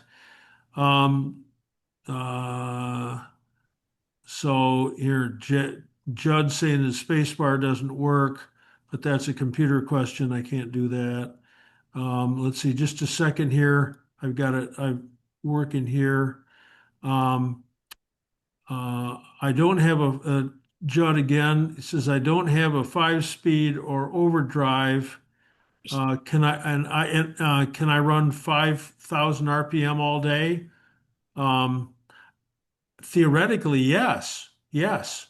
Um, 5,000 RPM in what? An MGA? Judd was having a hard time. There's the damn space bar again. Yeah, a Mark II, 62. And sometimes we drive down to road Atlanta, and a section of that, about 20 miles, is open expressway, and I need to run 70 or 75 miles an hour. And in my transmission and rear end, I'm turning $5,000, maybe. So if the TAC is correct, Assuming, yeah. Then switch your differential, get an MGB differential, and put that in place of your differential, and that'll give you 3.9. When I'm doing 5,000 RPM, I'm doing 90. Oh. If I did 90, I think Or when I'm doing 90, I'm doing 5,000 RPM. I have yet to push it to 100. Maybe at the end of this week, I finally got my car up on my own hoist. Okay. All right. So you say put a different rear end in it. Yep. Yeah. Just the pig. You just have to I change. mean, the tax says, I think it's like a 6,000 red line, isn't it? Or no, 5,500, I think. 5,500. Okay. You know. I mean, I don't know what happens to a motor Barney's in when you his. go that. What happens to a motor when you go that fast? Does anything evil happen? Well, eventually, I mean, yeah, I mean, eventually, I mean, it's a lot safer to run at 3,600 RPM all the time rather than $5,000 because you're looking at reliability. Something's going to come loose. Okay. Sooner than if you're running it at a lower RPM. Okay. So, Phil Barrage asks, where can I get touch-up paint? You got to drive down to the body shop, the paint store, and have them come out with their gun and shoot the car, shoot the color, and attempt to mix up some paint that's close to it. There's no other place to get. I mean, it's paint changes. It's changed. I closed up my shop 10 years ago, and paint altogether, the bases, how it's done, has changed at least twice. Everything since then. So you can't. It just doesn't. We have them shoot it and mix up some stuff. I'm helping a guy here in Grand Rapids, Quentin Reeder, with his MGC, and he took his front splash apron maybe down and they shot it, and we got paint. We're painted the under bonnet. It looks absolutely beautiful, and it's the same color as the rest of the car. So sometimes those machines don't do very well depending on the color of the car and stuff, but most often they're just great. And here there's an answer on there about touch up direct. Let's see. What is the part number for the adhesive for the convertible top? So that's 08090. So somebody's asked that here. Steve Illis is you want 08090. Oh, just a moment here. We've got Dave Smittle. If it's not leaking oil, it's out of oil. Okay, thanks, Dave. Thanks. Yeah, that's it. Dave, are you on? Did you get your rack and pinion sorted out? Maybe Dave is not. I'm no, I'm on a business trip. I'm on a business trip this week. Oh, all right. So Okay. yeah, we worked on the Magnette until midnight, and then I had to leave for the airport at like 4 a.m. Okay. Did you look up underneath there? Can you get to that big nut on above the pinion on the rack housing? I just don't remember. Oh, okay. All right. Yeah, we did a lot of stuff. My only question is, so you've said 100 times, don't put grease in the nipples in the steering column. So you take yeah, you explained it, but why are there nipples in the steering column? Because well, there's one on some of the rack housings. There is a grease zerk where the pinion enters, and that's supposed to take grease. But the other one down in front, the one right in the middle that looks like a grease fitting right in the center of the unit, that's an oil fitting.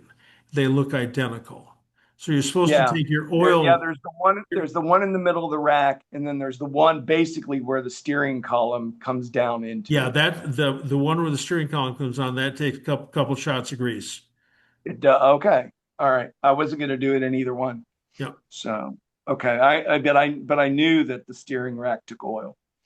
So, see, Okay. Kim and I were doing it, and I was telling her, you never put grease in the steering rack. It's only oil. It makes it really sluggish. Yep. Yeah. Yeah, it's her car. I mean, she did a lot of the work on Saturday. So, Okay. we'll see everybody in Crystal Lake. Wonderful. Okay, so here I've got Jim, who's got a general license, WD8JEL. My 74B starter doesn't self-release when I'm having a real hard time there. No, I can't do that. My doesn't self-release when I cannot read that. Cranking. But do you want me to explain? Yeah, well, yeah, I'm just having a hard time reading my screen tonight. That's all. Okay, well, maybe my typing was bad. Here's what happens. I'm cranking my car and I crank it and I crank it and I crank it. It doesn't release. The Bendix doesn't release. But if I turn my key back to the next setting, if there's enough RPM and gas to the carburetor, it'll start.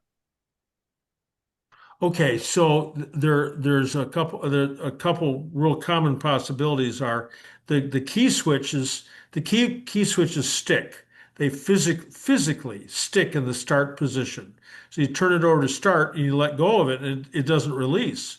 So you've got to manually back it off or else the starter motor wants to stay engaged. And when that starter motor stays engaged, it does blow up on the inside. It's got a sprag clutch in it, but it doesn't help. It's spun a little too quickly by the engine. Um, so Are you saying the switch is bad or the starter is the bad? switch, go for the switch first. When you turn the switch over to start and let go, does the key snap back under extreme tension? Yes. Okay, it's a 73B, so the key switch 74. runs a relay. The relay runs the solenoid. The solenoid runs the starter motor. So there's a couple things in there. So find the relay, which is it's rectangular, silver, 4 wires to it, just on the inner fender, just to the rear of the fuse box. There's a single white with brown wire there. Pull that wire off the relay, stretch it, and touch it to the clip that holds the bottom fuse in the fuse box. It's always hot. The bottom fuse is always hot. And just with the key off, and try it 20, 30 times and see if it's working correctly. If it is, then the relay or your key switch is faulty. Okay? Sounds good. Thank you, John. Hey, great. Hey, could it be a voltage problem? Yeah, I was going to say, could it be something with the ignition coil and the bypass, I think he's saying that it'll go wrong, but it won't catch until he lets go. So all of a sudden when he lets go, all of a sudden his voltage went up from 10 to 13, or maybe from 9 to 13, and that's enough to trigger the ignition. I think he's got a voltage issue. Thank you. I'm wrong. Maybe I misunderstood his I'm question. sorry. I apologize. I didn't hear that in the question. If you have a wrong coil in a 74B, you can pull the terminals off the coil and put your ohm meter across the low tension leads. You should be getting 3.5 ohms. If you got the other coil, you're going to get even a bigger spark. So that's not the issue. But anyway, yeah, we're looking at the coil or something. And the crank, and just as you let it back, it starts up, that means that the suppressed voltage, which drops down to about 10.5 volts when the starter motor is operating. You're right on the verge of not running the. Do you have electronic ignition in there, Jim? Yes, I do. Ah, There you go. Bingo. all right. Okay. So where's the electronic ignition get its power from? The coil? I can't answer that question, but this is a recent problem. This just came up the last month or so. All right. Okay. Well, I'm over with the electronic ignition, but you know what? Are you going to spend $80 and buy another one only to find out that wasn't the problem? Call me tomorrow. Just talk to me tomorrow. Let's talk some more about it. And um, you can, if it's a Protronics, which most of them are, there's a power wire that goes to the coil that's all separate, that goes to a box by itself, or it's red in the case of a Protronics. You can move that wire up to the third fuse, and that's just a different place to get power from. And you might see changing the power wire that runs the electronic ignition. You can text me some pictures of the wiring underneath the bonnet around the coil, and I'll tell you what to do, Jim. Will do, and I'll take some measurements too. Thank you very much. Okay, no. All right, Greg says, where in the world is Barney Gaylord? Barney Gaylord is in the greater Chicago area. Are you not, Barney? Even though you've got palm trees virtually waving behind you? I'm or smack in the middle of Ohio, Iowa at the moment, close All to right, Cedar okay. Rapids. Yeah. All right. Okay. Well, you got somebody tonight then. Hey, how cool is that? Yep. All right. Let's see. Now we got Steve Shupak. Just the machine shop charges to overbore the cylinders, surface the deck and head, new valve seats, $1,800. Then all my labor to reassemble.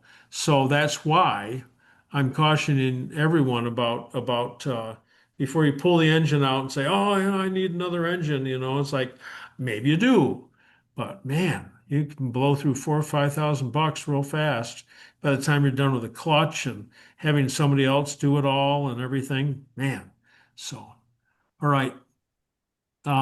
Greg says I was charged $1,470 to bore the cylinders 30 over, sleeve number 3, cook the engine, and surface the deck. Well, there aren't very many machine shops left. It looks like they're cashing in. We've got one of the greatest machine shops just locally here, CD, Charlie Delta, stands for Casey de Hollander, who still works a day or two a week. Is run by Keegan, CD Engine Service, 4571 Buttermilk in Hudsonville, Michigan. They've built hundreds of MG engines. If you're anywhere around the Midwest, they know what they're doing. They know what they're doing. Okay, so I got number 5. He's identified himself as number 5. 79B, 113,000 miles.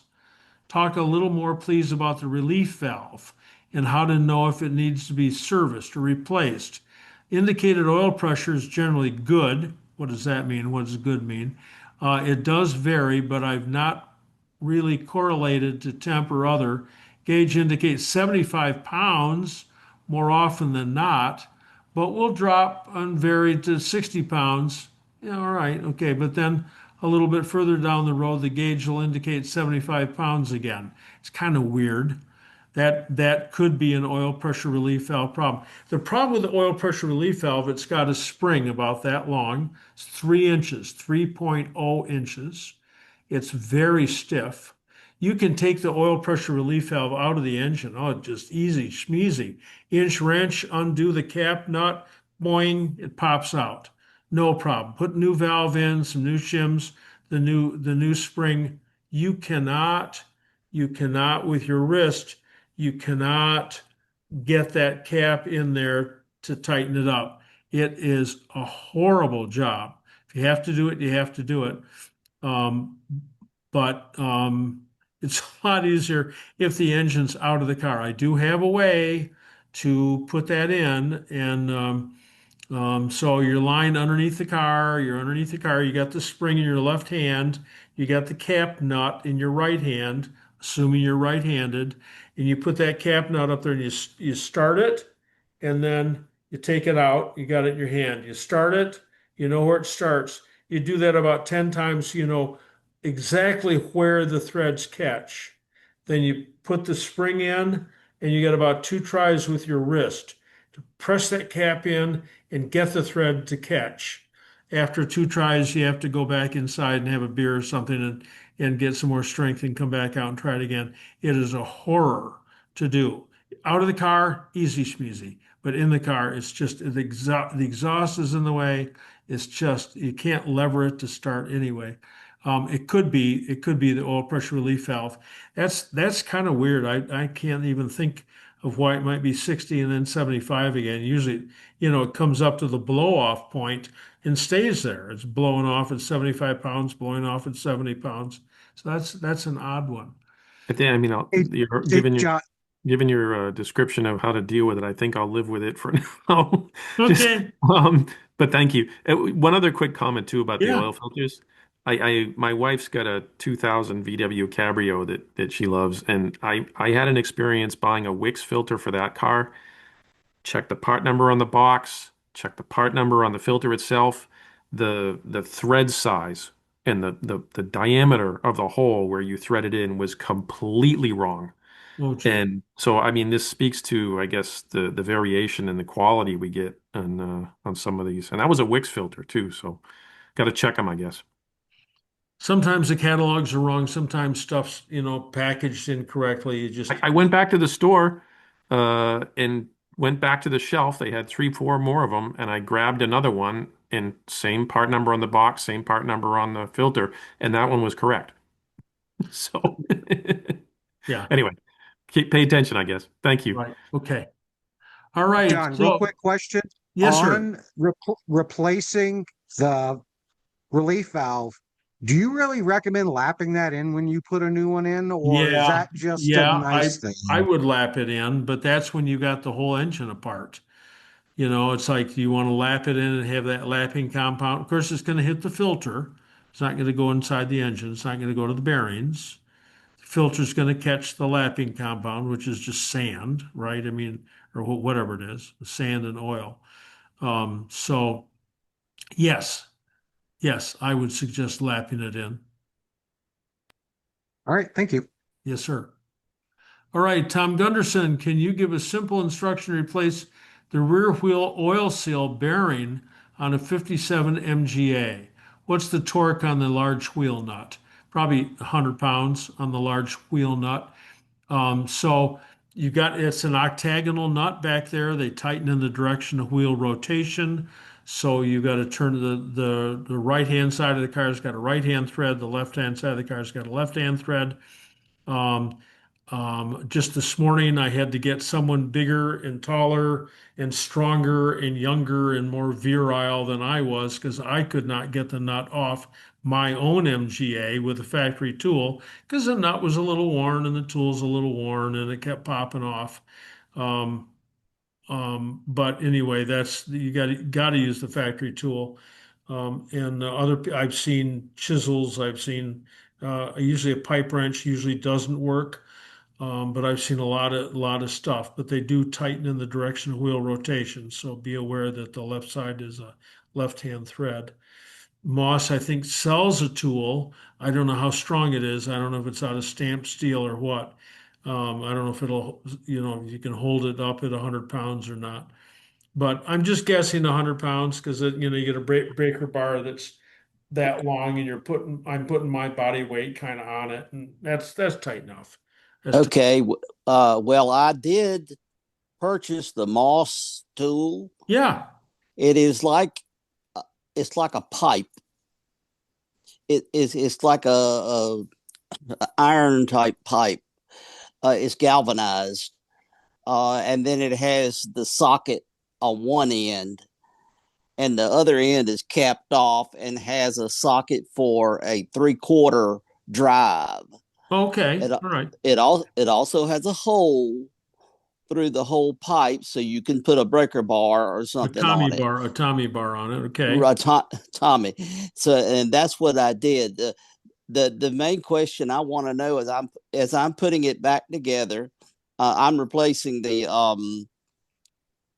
bearing too, and I ordered a new bearing. It'll be here a little bit later this week, and I've got capability of pushing that back in. Tap it in. Don't ever use a press. Tap it in. Well, it's not really a press. I've got it set up with a 3/4 inch long bolt that goes through a welding table. Okay. And you can just set it all on there, and then you can just run your a nut right through it. Just watch it because the whole hosing can bend. Yeah.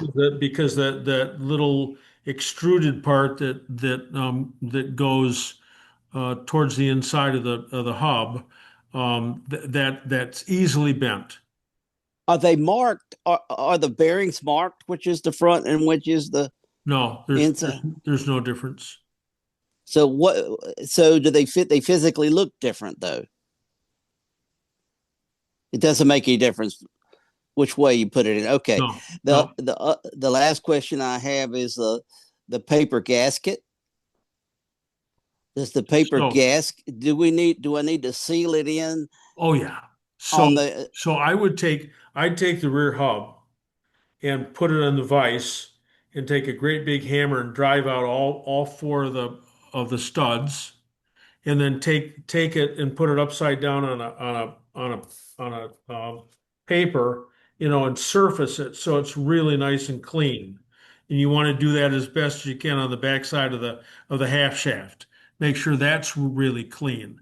Then go ahead and put your studs back in, and then use a lot of. I don't like overusing silicone sealant, but there's make a case for either ultra black or the right stuff back there, and get that on the gasket, and then put it in. You got wire wheels or disc wheels? Disc. Okay, so you got some screws. You got 2 screws that hold the half shaft in place. Just crank those things down tight, and then put the drum on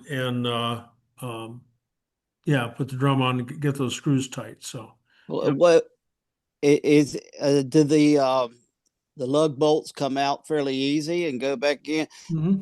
They got splines on them, right? Mm-hmm. Okay. Yep. Okay. Yep. No problem. I've got brass hammers. For that kind of stuff, I don't use steel hammers, use brass. And if you open your vise jaws about that far, and then put the hub up there, and just bam, hit down on the stud. It'll pop right out, and then you can surface it. That the only reason you're popping it out is so you can surface that, because almost always there's like raised sections. Somebody's been there with a chisel before and buggered up one of the surfaces, and you want them nice. You want them real nice. Yeah, somebody just put up. Yeah, thanks. Somebody put a picture of it up. Yep. All right. So, what kind of sealant should it be? Well, you can use the right. You either use, but they're both Permatex compounds. The right stuff. Right stuff or ultra black. Okay, I think I've got some ultra black. You can use Dow Corning RTV sealant that you'd use around a window on a screen door too. I mean, anything's okay, but that ultra black and the right stuff, those are really nice, real nice products. Thank you, John. Yes, sir. Yes, sir. All right. All right. Let's see. RD MGB. John, were 1977 cams subject to excessive wear with the cam lobes flattening out? Yes. I have a 77. I'm just curious. The car runs okay, but not much in power. I do have HS carbs, but there have been no other upgrades to the engine. So the only way to find out if the cam lobe is correct or not is to go up above the push rod, and use a dial indicator and see what the movement is, and it should be 0.265. The 77 cams are like really, really awful. So it is I remember 990. seeing Chuck Oh, Gilmer's cam, yeah, and they were just round. yeah, So yeah. I heard that, but I didn't know for sure. Something about 77. I don't know. They're probably not flamed hardened. They're probably induction hardened, and something just went wrong. I don't. Maybe they skipped that step that year. I don't know. But and it's not so much 78s or 76s as 77s, and that was back in the day. So So looking at Barney's background there with the palm trees, I do not remember palm trees when I was running cross country in high school in Sandwich, Illinois, back in the early 70s. yeah, There yeah, were not palm trees in Sandwich. yeah, yeah, yeah. With a nice wind like that and a nice blue sky. Absolutely Yeah, not. yeah. Okay. Let's see, I'm going down to James to Russia. Just made it. Thank you. Filled out the form. Yes, you can get. Yeah, Marty will take care of that. Um, Ian Griffith. I have an MGA with an MGB block. Current block is at 18GH. Okay, that has issues. I have a replacement block, an 18GB. Any major concerns with compatibility? No. No, the 18GB and the 18GH have more to do with the carburetors that are on the car than anything else. But the GB is, in fact, from 65 through 67. So when you go to put an alternator on, that ain't going to work because there's no boss for it. But you said it's in an MGA, so no, the blocks are almost always the same. So no problem there. Thank you. Yeah, yeah. Not very mechanically minded, and so I wanted to set my mind at ease before I made a purchase for the other block. Fair enough. You shouldn't be paying more than $50. Where are you calling from? Green Bay, Wisconsin. Okay, your accent would Yeah, suggest some from other the place. UK originally, from Wales actually. Right. Well, and you shouldn't be paying more than $50 for a used engine. I mean, sort of a pig in a poke, I mean, we're not dealing with high dollars here. So, Yep, yep. okay, Great. right. Okay. Thank you. Yes, sir. Okay, Clay Collins, my buddy's 64B seems to be locking up after 10 minutes of warming up. This is following a cheap quickie rebuild where the head was sent out and redone and silicon bronze guides used. Wrong, wrong, wrong. And then redone, and silicon bronze guides were installed. New rings added, but not gapped. It's important that they're 18 thousandths when they're new rings. And new standard size connecting rod bearings installed. Where should we start in figuring out what's going on? So, Clay, are you still on here? We're down to I don't know how many people were on. I had to get rid of that. Clay, so the engine seems to be locking up after 10 minutes of running. That's really weird. There's something terrible. I want to say I've never heard of this before, so I don't know. So I'll be interested to find out what else is going on. Andy Sloman, I've been rebuilding an engine for my 74B, but I know a guy that's looking for a complete rebuild engine for 76B. We're in Central Ohio. Does anyone have good sources? Yes, you're in Ohio. My gosh, there's huge car clubs in Chicago, in Ohio. Don't know how I got there. Huge car clubs there. Yes. Yep. Hunt around. There's lots of stuff available. Absolutely.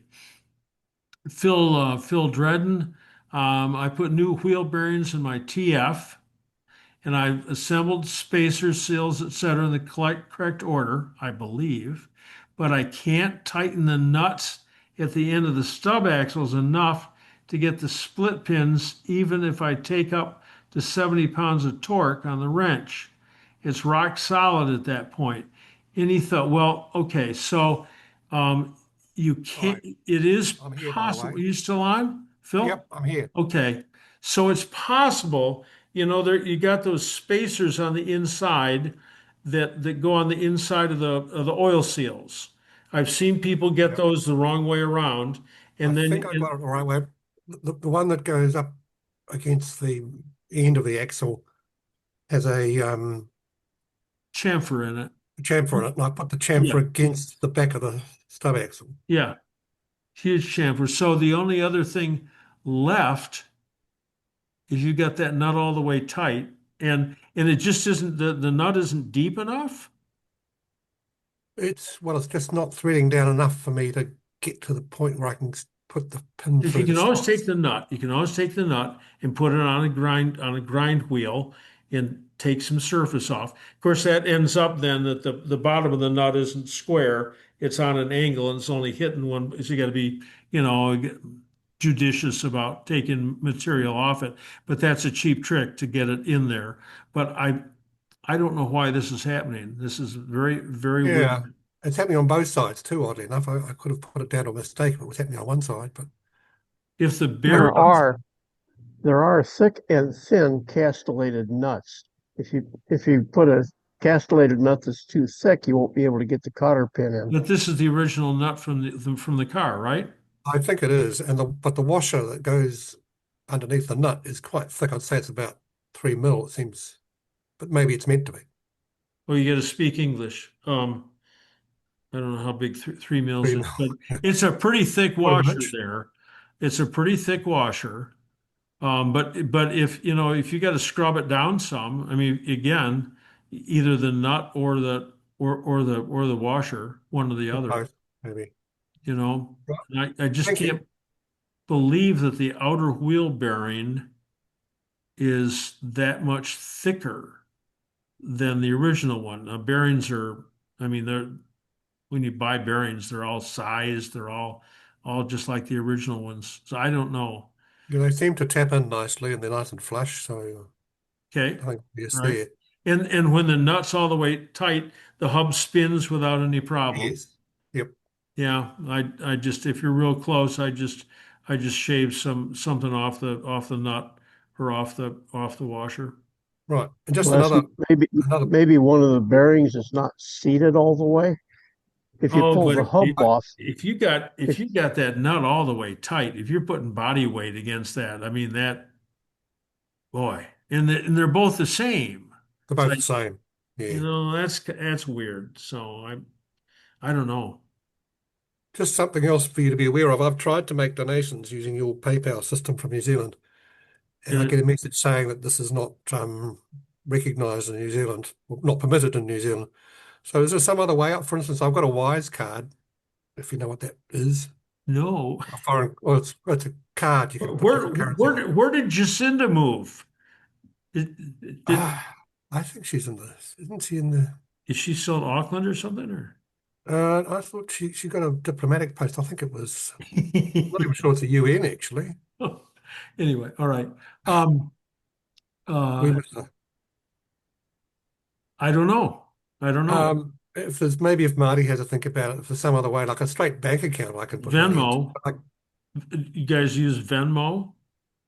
I haven't heard of that, but Okay. You're a world away. I don't know. yeah.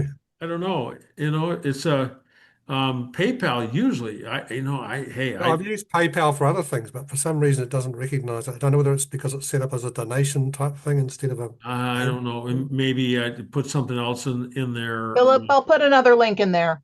Okay. We have two links. I'll use the other one. Right. Thanks. Yeah. Anyway, that's Phil. I just don't have a clue there. So. All right. Yep. Sorry. From Mr. Meisel, we're still, I still, it says that I've got 32 more. I can't take all of those. I can't take all of those. A lot of them are probably mine anyway. Oh, well, anyway, here we got Mr. Meisel, 1980 MGB, not a question about the engine, but the voltage stabilizer for the fuel and temp gauges. The car has a cylinder capacitor with a big black wire coming from it going to the stabilizer up underneath the dash. I don't see that in the wiring diagram. No, they put those in later so that when the original voltage stabilizer worked, make break, it didn't bother your AM radio reception. I disconnected it because I thought the previous owner might have done something odd, but my gauges are pegged now. That's odd. So I'm assuming I need to reconnect that wire. No, that's something else is going on at the same time. That's just a capacitor. That has nothing to do with where the gauges sit. Did you change the voltage stabilizer at the same time? Did you change the wiring on the voltage stabilizer? Is the voltage stabilizer tight against the firewall? If it's loose, it hasn't got a ground and it can't work. So those are all some considerations. Also, John, sorry, my audio wasn't working earlier, but Clay Collins' question was about my car, where like it drives for like 20 minutes and then stalls out and won't start or anything. If you had any ideas there. If the car stalls after 20 minutes, Yeah. still spins over, right? You hit the key, it just doesn't go anywhere. Exactly, yeah. Okay, all right. So you either haven't got gas or you haven't got spark. So one of the easier ones, they're both pretty easy to check. You take one of the spark plug wires off the spark plug, have a Phillips screwdriver, which is about 5/16 in diameter, shove that up inside the spark plug wire. The spark plug wire will grab it, and then hold the shank of that screwdriver against something metallic, the dipstick, the coil, the valve cover, and have your associate spin the car over, and you should get a nice spark that is 3/8 of an inch long. You should get a nice crisp spark out of it. You got a spark or not? Then over on the fuel side, you can take the fuel line off the carburetor, whatever kind of carburetor you've got, put it into a can or a bottle, turn the key on, tick, tick, tick, tick, tick. The fuel pump should be moving at least a pint a minute. So I can't tell you which one's gone bad, but that's how to diagnose it into either electronics or fuel. But why would that only happen after 20 minutes? It's just heat. Heat? Heat. Okay. Yeah, I've had quite a bit of trouble with coils. They get hot after 15, 20 minutes and they fail. They cool off and they start working again. It's there's some weird stuff out there. Yeah, there's a rag floating around inside your gas tank, and after 20 minutes it gets sucked up into the inlet, and that kind of stuff's really hard to find because as soon as you stop, then the rag kind of flutters away again, and the fuel feels good, but then of course it'd start right back up again. So you just have to check to see if you're missing the spark or the gas. It's got to be okay. Thank you. Another possibility might be a sticking float needle. Sure. It could be. I've had that happen. It could be stuck closed, and you're not getting any fuel. But or if it's stuck open, you're dumping fuel out on the ground. But that from the smell. So. All right, see, George Curl, will the booklet be available on the website? Yeah, we'll figure out how to do that somehow. David Basili, my 1980B has 116,000, never had any engine work or clutch replacement. I can't believe that. It doesn't have any issues with regards to the 5 engine indicators you mentioned tonight, with the exception of the cam condition. I've got no idea what that is. What can I expect in regard to engine reconditioning in the future? Do I just keep driving it until it starts, failing? Or is there a preventive action that David can take? And there is preventive action. You can drop the sump and you change the 4 rod bearings, the center 3 main bearings, and the oil pump, and you'll get another 100,000 miles out of that engine. If you just wait until someday when the oil pressure is getting real low and it starts knocking, Then you got to do the whole engine. This is a half measure. And at 100,000 miles, we used to sell them at about 80,000 miles. It's just preventive. It's really nice. It isn't very hard to do. You know, if you're lying underneath with oil dripping in your face, if you're on jack stands and so forth, it's fun to do. I can tell you about how to do it easily enough. So let's see, we've got John Lind, 73 midget, installed an aftermarket starter that seemed side by side to be very similar to the original. After install, it whirs but does not engage. So, an aftermarket starter. John Linder, are you still on? I'm still on. Hey, great. Okay. So it looks just like your original starter? Absolutely, side by side, it looked just Okay, like all right. So the Bendix, when it starts up, inertia, motion, an object at rest remains at rest unless acted upon by an outside force, right? So the pinion starts to spin, the starter motor starts to spin, and this thing's on a real coarse thread, and he doesn't start to spin. Instead, he's trying to spin out and he jams up. If you just run that starter motor on the floor with a pair of jumper cables, you'll see that the Bendix kicks back each time. It'll kick back and then creep back into its original spot. But you might hit it with a hammer. I know it sounds stupid and crude, but you might hit it with a hammer. You might flush it with oil. You might take it back to the store. Only if you have a bad cable connection or very low voltage, then the starter motor doesn't accelerate fast enough to engage the Bendix. Thank you. Thank you very much.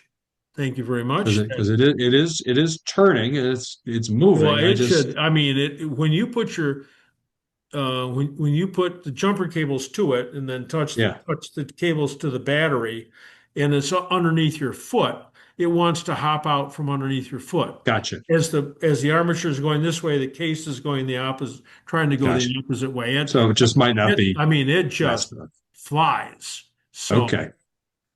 I'll check into that. Barney, thank you very much. I have a follow-up on my I slave installed a new slave and having trouble bleeding the last bit of air. So the bleed, where's the bleeder on this? Does the bleeder point towards the front of the car or does it point up? You're muted now, but I see you talking, but I don't hear you. So oh, I'm sorry. It's up underneath the starter motor. It's yeah, okay. All right. Real So hard to get. This is a 73 midget. So just offhand, you're in the passenger compartment through the bung in the wall with the wrench. And you open and you tell your associate, hit it, and they push down pretty fast, pretty hard, and then you close and let up on it and wait 3 or 4 seconds and then do it again. That usually expels all the air. Why do you think the air is still in there? Because it's just not engaging. I mean, when I'm underneath the car, it's not okay. Not disengaging. Did you rebuild? When I'm underneath the car and I grasp that slave cylinder, I can feel it move, but it's just not moving enough. All right. So that's the way that you should bleed it. Open, down, close, up. Wait a couple of seconds. Did you rebuild the clutch master cylinder at the same time? No, I didn't. Always do them in pairs. Okay. Because it may be that now that it's stirred up enough, it's stirred up a whole bunch of stuff inside the master cylinder, and I just can't make the pressure that it's supposed to. And you can buy a rebuild kit. You can take it apart in place. Mm-hmm. I can sound erudite here and say you can do it in situ, instead of in situ, which is what the modern one. But when I learned it, it was in situ back in the 60s when Latin was taught. Anyway, you can do it right there without taking the master cylinder out of the car because that's just it's just awful. So you need some 90-degree snap ring pliers and a bright light and a mirror so you can see what you're doing. You can't really look in the mirror while you're working, but at least you get a clue on what you're supposed to do. So Right. yeah, just put new rubbers in the master cylinder and see. Okay. Okay. I appreciate Make it. sure the flex. Thank you. Make sure the flex line is new too. Thank you. Yes, it is. Yeah, I Thank you. replaced all of that. Thank you. John, Yeah. sorry, I was just going to ask because I'm still slaving away at my slave cylinder on my B. Is it a similar setup as the midget? Because I know with the B, I've seen people say if you take the little fork that comes out of the slave cylinder and into the transmission, push that a couple of times into the slave cylinder, and you'll get the last bit of air out. So you know the slave is sitting on the side of the gearbox, right? And the bleeder, which points towards the ground because the hose comes in from the front, it's shipped with the bleeder in the wrong hole. It always has been. Sometimes that hole is not at 12 o'clock installed. Okay. So after you've bled it, a couple of, enough so you're getting straight fluid out, you open the bleeder, press violently back on the push rod in the fork, push back on it, and just before it hits the bottom, close the bleeder. How do you know when it hits the bottom? And that's such a volume of fluid, it'll carry out a couple little bubbles that are left. But when you're doing clutch hydraulics, you always do all three things at once: the master, the hose, and the slave. If the slave is bad, it leaks. If the slave leaks, it's bad. If it's not leaking, it's good. The master, if it leaks, it's bad, but it can leak internally and you don't know that it's bad. So, yeah, right. Andrew, I rebuilt the HIF carbs on my 72B. Even with the setting all the way rich, it acts lean and won't run well. What do I do next? Andrew, are you still on? Yeah, I'm here. Hey, all right. So it's most carburetor problems are ignition problems. So you've got to make sure that your timing's set at 32 degrees before top dead center at full mechanical advance vacuum disconnected. So that means you got to rev it up to 4,000 RPM and make sure that you're sitting at 32 degrees before. Okay. Once that's done, then why are the HIFs running lean? Are they hooked to the charcoal canisters? Yeah, I redid all that. So disconnect them from the charcoal canisters. Shouldn't make one iota of difference if they're connected or not. But if you take the line loose and now it runs better, there's some kind of vacuum inside that charcoal canister. Something's going on. Okay. Another thing that can happen is the floats. The floats have got, you can get, if you did both of them at the same time, it's possible to get the floats mixed between the two carburetors. It's hard, but you can do it. And then the float height is all wrong. You think it's right, but it's all wrong. Of course, pretty sure I didn't do that, but okay. All right. Okay. So you always do the cheapest, easiest, simplest stuff first. So that is disconnecting that air vent, that goes over to the charcoal canister. Okay. See what difference that makes. When you tighten up when you unscrew the adjuster for the jet, the jet should come up just a tiny little bit above the bridge, just a tiny little bit. Yeah. And then when you start cranking it clockwise, of course it drops well below the bridge. Right. There are wrong jets out there that Volvo jets that get confused in the pipeline. Somebody says, "Oh, look, we found a whole bunch of I bought supposedly the rebuilt SU kits. I don't remember if I got them from Ross or shouldn't be any problem at all if they come from SU Berlin or they come from Joe Curto." So yeah. And somebody here says check for vacuum leak. I mean, that's a real, yeah, yeah, absolutely. Have you been able to put it out on the road? No, only Okay. like for a mile. All right. I mean, it runs, Okay. but Well, try that thing with a charcoal canister, and you can always call me during the day. I'm all more right, than happy to take your call. all right, great, thank you. Yeah. May I interject here? Yes. It is possible to put the floats in upside down, and it causes all sorts of mayhem. And please don't ask me how I know this. Okay. Yep. Yep. All right, thanks. Okay.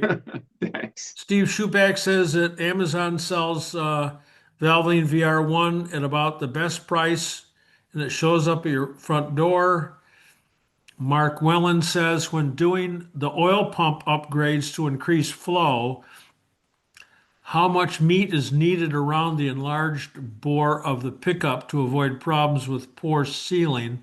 I had that picture. I had that picture in the constant contact of the high volume oil pump, and enlarging it. The recommended diameter seems to leave very narrow border to the gasket to seal. Yes, yeah, you got to be cautious here.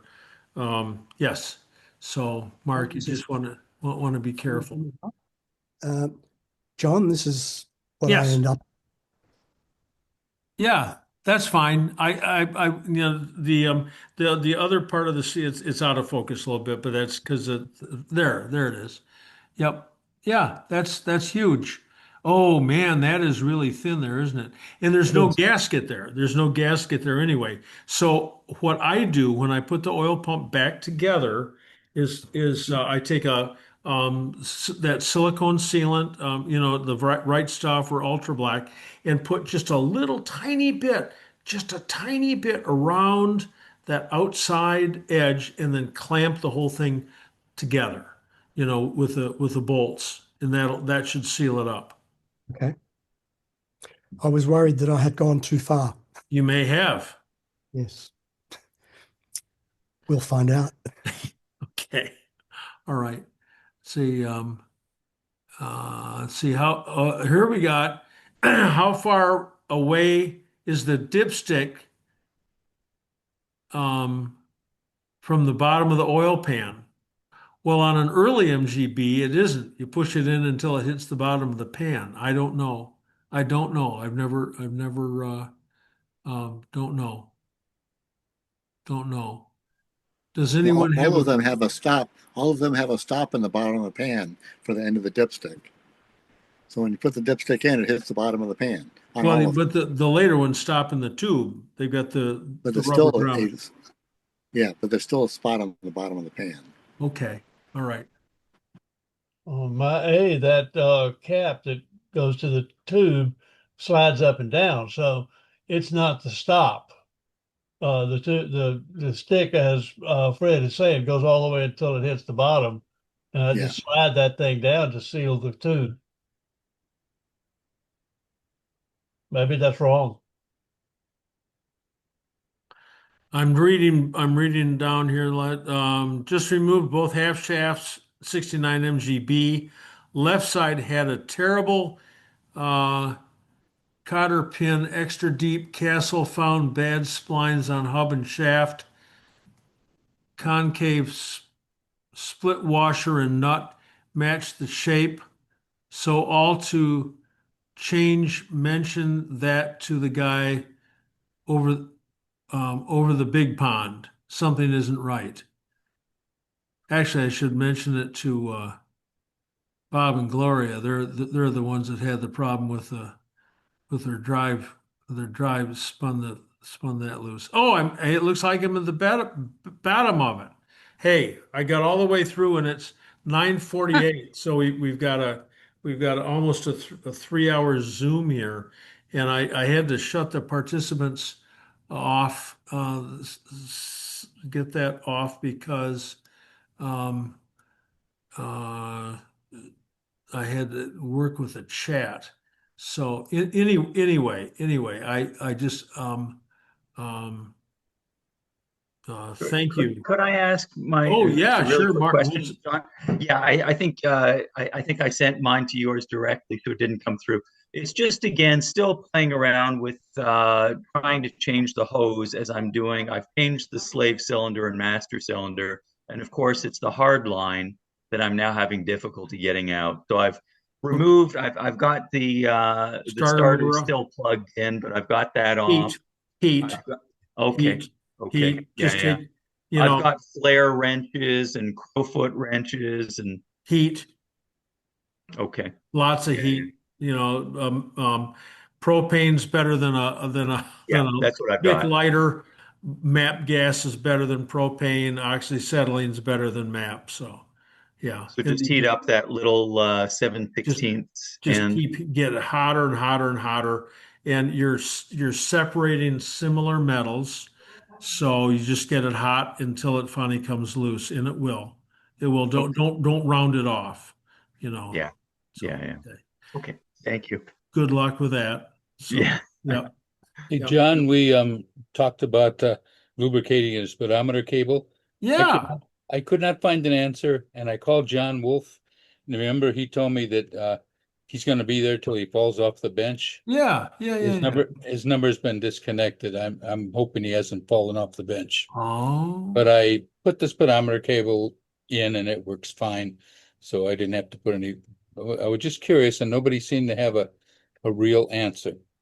People try this, try that. No, I'm not going to try that. I want a real answer. So I told you I'd let you know if I found anything out, and I didn't. Thank you. Thank you. Well, what a nice night.